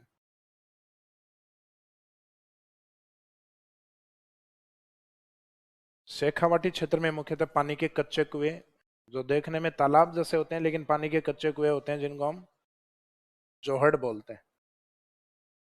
तो जोहड़ है। भीलवाड़ा की ओर मुख्यतः इरिगेशन या सिंचाई में किसका यूज किया जाता है? तालाब, टैंक या पॉन्ड। वैसे टैंक के रूप में आता है तालाब, तो इसको हम नॉन ट्रेडिशनल भी मानते हैं क्योंकि टैंक या तालाब बनाए जाते हैं। पॉन्ड होता है वो नेचुरल होता है, प्रकृति द्वारा जो बना हुआ होता है उसको हम पॉन्ड या तालाब के रूप में, यानी प्राकृतिक निर्माण तालाब का हिंदी में तो वही रहेगा, चाहे कृत्रिम बना हो चाहे प्रकृति के द्वारा बना हुआ, हिंदी में तो तालाब ही होता है। बस कंडीशन ये होनी चाहिए, कम से कम साल के 4 महीने पानी होना चाहिए, 1/3 टाइम पीरियड। तो साल का 1/3 टाइम पीरियड का मीनिंग 4 महीने। लेकिन इंग्लिश में टर्म समझ में आती है कि टैंक क्यों लिखा है। तो टैंक इसलिए लिखा होता है कि आर्टिफिशियल मैन मेड मैन्युफैक्चरिंग, मानव ने बना के तैयार किया है तो वो टैंक के रूप में, और नेचुरल फॉर्मेशन हुआ है, प्रकृति द्वारा निर्मित है, तब वो पॉन्ड के रूप में जाना जाएगा। तो अगर इस नाम से है, क्योंकि कई बार ये होता है इसमें जोहड़ लिखा हुआ है, तालाब लिखा हुआ है, बावड़ी लिखा हुआ है, झालरा लिखा है, और फिर एग्जामिनर पूछ रहा है कि इसमें नॉन ट्रेडिशनल टेक्निक्स यानी गैर परंपरागत तकनीक कौन से, तो अपने को लगता है सारी परंपरागत तो है। तो फिर आप इंग्लिश वाले पोर्शन में जाके देखोगे तो तालाब का वहां मीनिंग क्या लिखा रहता है? टैंक लिखा रहता है। इसका मीनिंग ये फिर नॉन ट्रेडिशनल टेक्निक्स में गैर परंपरागत में काउंट होगी। तो तालाब वाला एक ऐसा अपवाद है जो दोनों तरफ काउंट होता है। हिंदी में दोनों तरफ काउंट होता है, तालाब तालाब, इंग्लिश में समझ में आ जाएगा। पॉन्ड के रूप में लिखा हुआ है तो इसका मीनिंग परंपरागत, और टैंक के रूप में लिखा हुआ है इसका मीनिंग गैर परंपरागत, नॉन ट्रेडिशनल टेक्निक्स में। तो एक थोड़ा सा इसका ध्यान रखना है अपने को। इसके बाद में खड़ीन,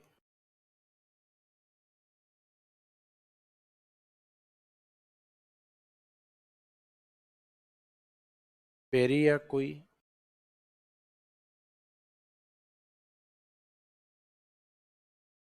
टांका या कुंड।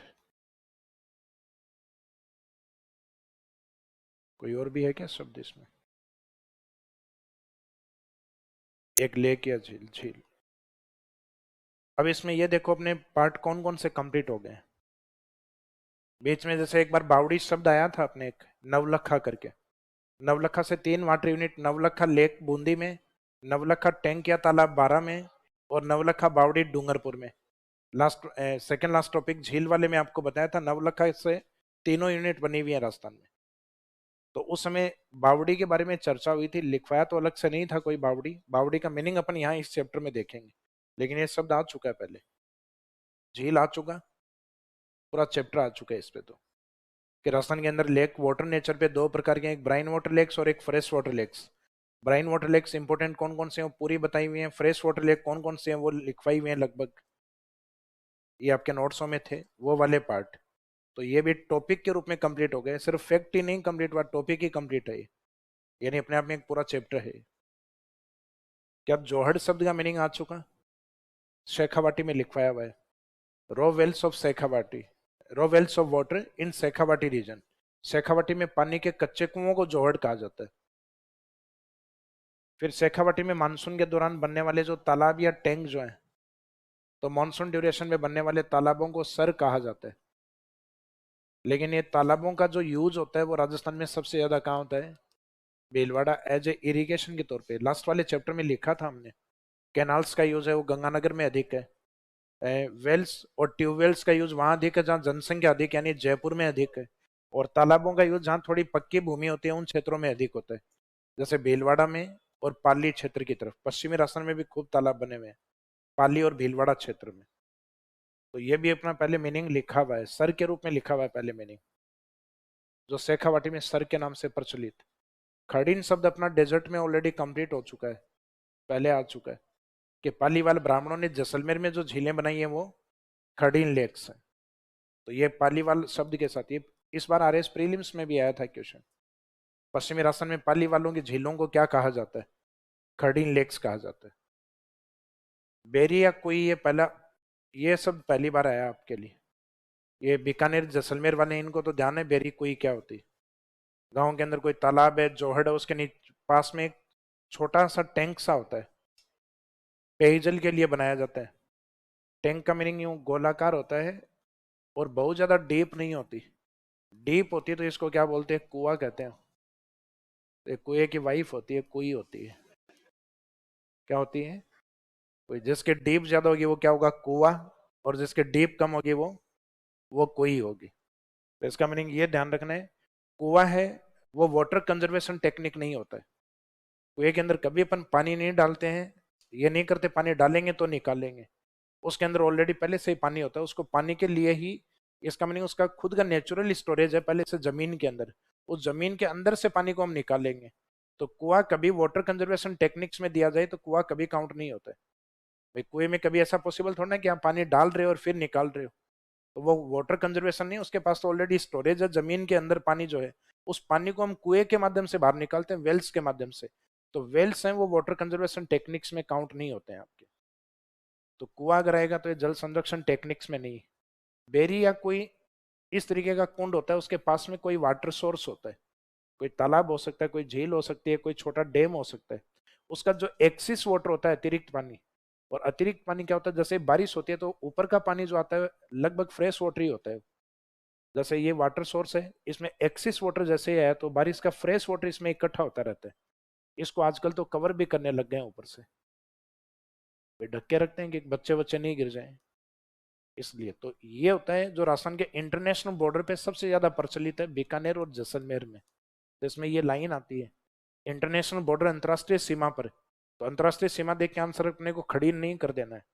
खड़ीन तो पालीवाल ब्राह्मणों के द्वारा सीमित एरिया में बनी हुई है जैसलमेर के अंदर, और जैसलमेर में भी मोस्टली उत्तरी जैसलमेर। जबकि अंतरराष्ट्रीय सीमा पर वाटर कंजर्वेशन की किस टेक्निक को सबसे ज्यादा अपनाया गया है? बेरी या कुई को सबसे ज्यादा अपनाया गया है। शेखावाटी में कुई का मीनिंग अलग होता है हमारे। भाई जहाँ पे सीवेज लाइनें नहीं निकली हुई होती है ना, यानी घर से जो अपशिष्ट निकलता है, तो इसका मीनिंग जो सीवेज जो लाइनें होती हैं उनको एक छोटा टैंक बना दिया जाता है जमीन के अंदर, उसके अंदर स्टोर कर दिया जाता है पानी को, जो घर का जो वॉशरूम वाला पानी जो निकलता है, और उसके बाद में उसको खाली करवा दिया जाता है, उसको भी कुई कहते हैं। जबकि पश्चिमी राजस्थान में कुई का मीनिंग अलग है, ये और पश्चिमी राजस्थान वाली कुई है, ये शेखावाटी वाली जो कुई है वो नहीं है।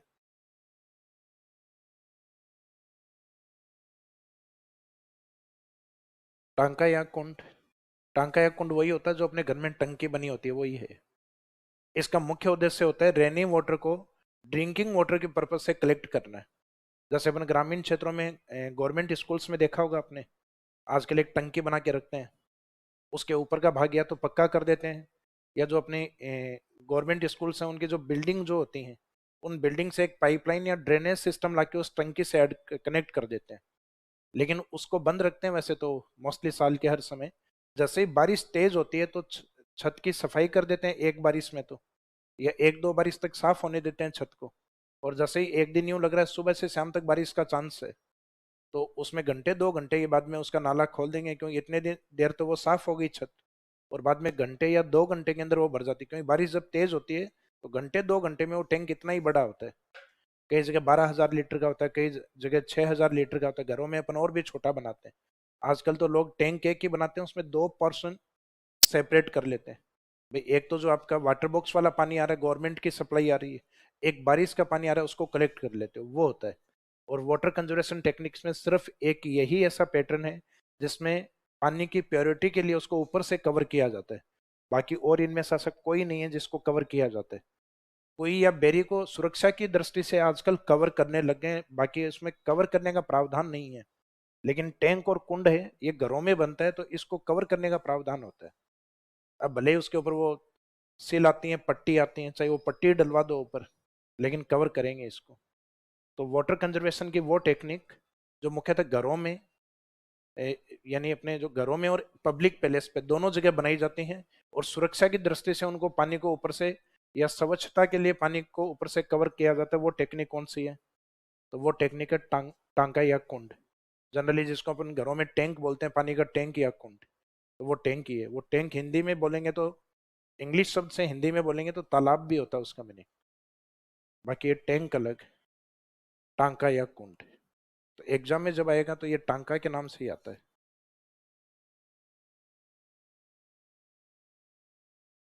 तो ये झील टॉपिक अपना ऑलरेडी पहले से, बावड़ियों के बारे में आपको बताया था कि देखने में तो आपको एक कुएं जैसा ही लगता है, लेकिन इसमें सीढ़ियां बनी हुई होती हैं। तो ये स्टेप वाले वेल्स होते हैं, सीढ़ी वाले कुएं, इस कारण इनको स्टेप वेल्स भी कहते हैं, जो राजस्थान में बूंदी में सबसे ज्यादा बने हुए हैं। वाटर कंजर्वेशन की ये जो टेक्निक्स हैं वो लगभग ज्यादातर पश्चिमी राजस्थान में प्रचलित है। लेकिन ये बावड़ी एक ऐसी टेक्निक है जो अपने हाड़ौती की ओर प्रचलित है। तो राजस्थान में हाड़ौती की ओर प्रचलित टेक्निक कौन सी है? बावड़ी। झील पैटर्न अधिक कहाँ अपनाया गया है? ये अरावली में है, उदयपुर में, जिसको हम लेक सिटी, झीलों की नगरी भी कहते हैं। खारे पानी की झील अधिक कहाँ? डीडवाना, कुचामन एंड नागौर। ये लिखवा बताया हुआ आपको पहले। झालरा क्या होता है ये आपके लिए नया शब्द है। एक तो ये कवर करना है अपने को, एक टोबा ये कवर करना है, एक नाड़ी ये कवर करना है। तो स्टार्टिंग वाले तीनों शब्द आपके लिए नए हैं। बेरी या कुई का मीनिंग समझ में आ गया? कुएं की तरह ही होती है, डीप कम होती है बस। कुआ ज्यादा डीप में होता है, कुई कम डीप में होती है। टांका क्या होता है? घरों में जो पानी का टैंक होता है वही टांका होता है। घर में भी हो सकता है, पब्लिक प्लेस सार्वजनिक स्थानों पे भी हो सकता है। मुख्य उद्देश्य है ड्रिंकिंग वाटर, पेयजल मुख्य उद्देश्य होता है। और पानी की स्वच्छता के लिए सुरक्षा की दृष्टि से इसको ऊपर से कवर कर दिया जाता है। तो जल संरक्षण की वो टेक्निक जिसमें ऊपर से कवर किया जाता है, टांका। वाटर कंजर्वेशन की वो टेक्निक जो घर में बनाई जाती है। बाकी इनमें ऐसी और कोई भी टेक्निक नहीं है जो घर में बनाई जाती है। सब ऐसे स्थानों पे बनाई जाती है जहां अधिक जगह कवर होती है। तो सिर्फ टांका और कुंड है, उसको ही घर में बनाया जाता है। खड़ीन ऑलरेडी पहले भी कंप्लीट हो चुका है। तालाब का मीनिंग पहले भी बताया था, साल के 1/3 टाइम पीरियड या 4 महीने पानी। एक क्राइटेरिया भी तय है इसमें, 1 वर्ग मीटर से लेके 2 हेक्टेयर तक, यानी जमीन है वो। 1 वर्ग मीटर तो बहुत छोटा सा होता है। आपकी जो स्क्रीन दिखाई दे रही है उसका आधा हिस्सा कर लो। उतने ही सी जगह अगर पानी इकट्ठा हो गया तो तालाब बन सकता है, उसको उसको तालाब कहा जा सकता है, बशर्ते उसमें 4 महीने पानी हो। जोहड़ अपना कंप्लीट हो चुका है पहले से।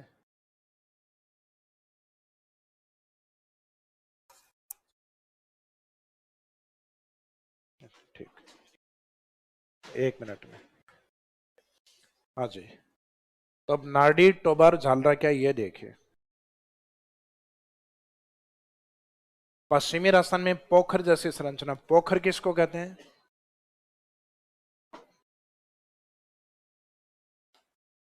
गांव में कहते हैं ना पोखर भरा हुआ है, पोखर तालाबों को कहते हैं पश्चिमी राजस्थान में। तो पश्चिमी राजस्थान में पोखर जैसी संरचना है, इसका मीनिंग पोखर तो नहीं है, तालाब तो नहीं है, लेकिन देखने में तालाब जैसा ही लगता है। तो तालाब जैसी संरचना को नाडी कहा जाता है। ये जोधपुर जिले में अधिक प्रचलित है। कहा जाता है कि 1520 के पास राजस्थान में प्रथम नाडी बनाई गई थी। ये अपने राजस्थान अध्ययन वाली बुक्स में लिखा हुआ है कि राव जोधा ने 1520 में, तो राव जोधा 1520 तक जीवित नहीं थे, तो इसका मीनिंग राव जोधा के वंशजों के द्वारा बनाई हुई। तो गलती से वो आधी लाइनें लिखी हुई है, राव जोधा के समय राजस्थान में शुरुआती तौर पे नाडी की ये शुरुआत हुई जोधपुर के आसपास से। तो राजस्थान में अधिक प्रचलित कहां पर है? ये पश्चिमी राजस्थान में। स्पेसिफिक डिस्ट्रिक्ट पूछा जाए तो आंसर जोधपुर मानना है कि किस क्षेत्र के आसपास अधिक होती हैं। जैसे झील राजस्थान में अधिक किस फिजिकल डिवीजन में है? तो अरावली में। किस जिले में अधिक है? उदयपुर में। तो राजस्थान में नाड़ी अधिक प्रचलित कहां पर है? जोधपुर या पश्चिमी राजस्थान के अंदर। राजस्थान में प्रथम नाड़ी के प्रमाण किस समय के हैं? 1520। ये राव जोधा के वंशजों के द्वारा निर्मित है। तो राव उसमें, यस,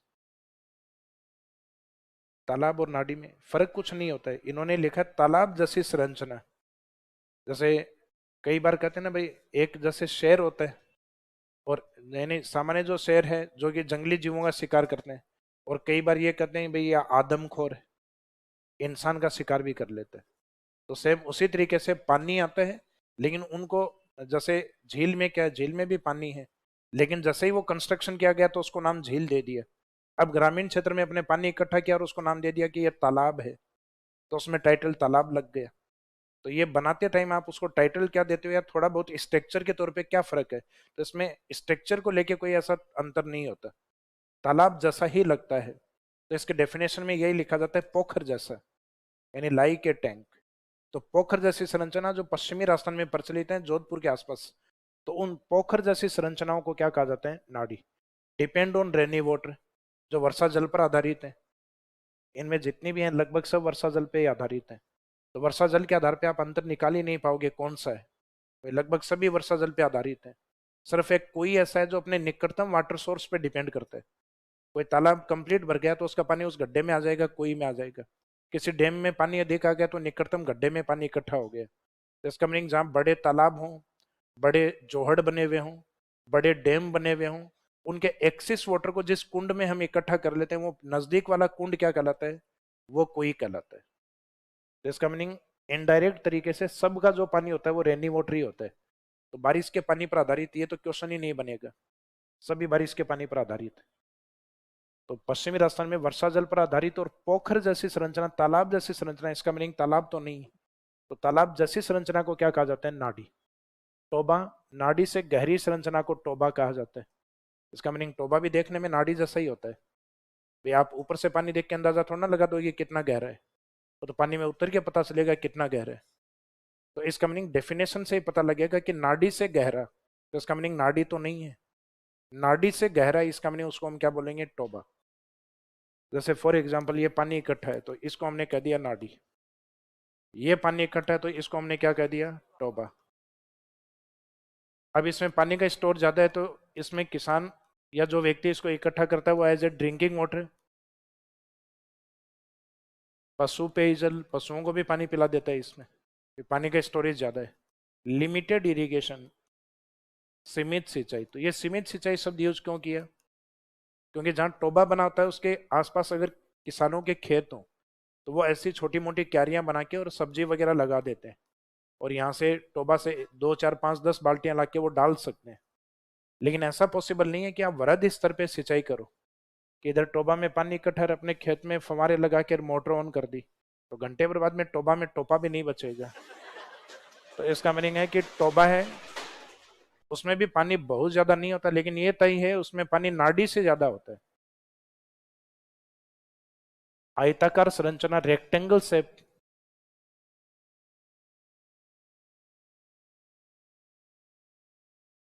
आयताकार संरचना, और धार्मिक रीति रिवाज के आधार पर स्नान जहाँ किए जाते हैं। इसका मीनिंग जहाँ नहाने का यूज, पानी बाथिंग के रूप में यूज किया जाता है, तो ड्रिंकिंग वाटर के रूप में काम नहीं आएगा, उसको हम झालरा कहते हैं। तो झालरा में ये दो कीवर्ड याद रखना, रेक्टेंगल शेप में, और पानी का यूज एज ए बाथिंग या स्नान के रूप में किया जाता है। धार्मिक रीति रिवाज का मीनिंग ये होता है, जैसे अपने किसी व्यक्ति के यहाँ किसी की डेथ होती है, तो वो जैसे ही शमशान घाट जाकर वापस घर लौटते हैं तो सीधे नहीं आते, वो किसी वाटर पॉइंट से होते हुए आते हैं। आजकल तो व्यक्तियों के पास टाइम नहीं होता तो वो हाथ धो के निकल लेते हैं, पहले स्नान करके आने का प्रावधान था। तो वो उस क्षेत्र में कोई ना कोई वाटर पॉइंट, कुआं होता था, कोई छोटा गांव के अंदर पानी का टैंक होता था, झालरे होते थे, तो उन झालरों में डुबकी लगा के फिर आते थे। तो उस प्रकार के रीति रिवाज, इस प्रकार के स्नान यहाँ किए जाते हैं। अब जहाँ लोग नहाते ही हैं तो इसका मीनिंग पानी का क्या as a drinking water use किया जाएगा वहां, तो पेयजल में ये पानी काम नहीं आता। तो जैसे दे दिया झील, तालाब, जोहड़, जोहड़ से भी पहले गांव में लोग पेयजल के रूप में पानी यूज करते थे। जोहड़ और झालरा, किसके पानी को पेयजल के रूप में यूज नहीं किया जाता, तो आंसर रहेगा झालरा। एक अपने जोधपुर की और एक झालरा प्रसिद्ध है, तूरजी का झालरा। तो राजस्थान में तूरजी झालरा कहाँ स्थित है, जोधपुर। तो राजस्थान के प्रसिद्ध झालरों में से एक है तूरजी झालरा। तो ये एक प्रसिद्ध है जो अपने राजस्थान अध्ययन वाली बुक्स में लिखा हुआ रहता है, तो ये एक झालरा याद रखना है। बाकी कल कुछ बावड़ियों के बारे में चर्चा करेंगे। बाकी लगभग ये टॉपिक भी कंप्लीट हो गया है आपका।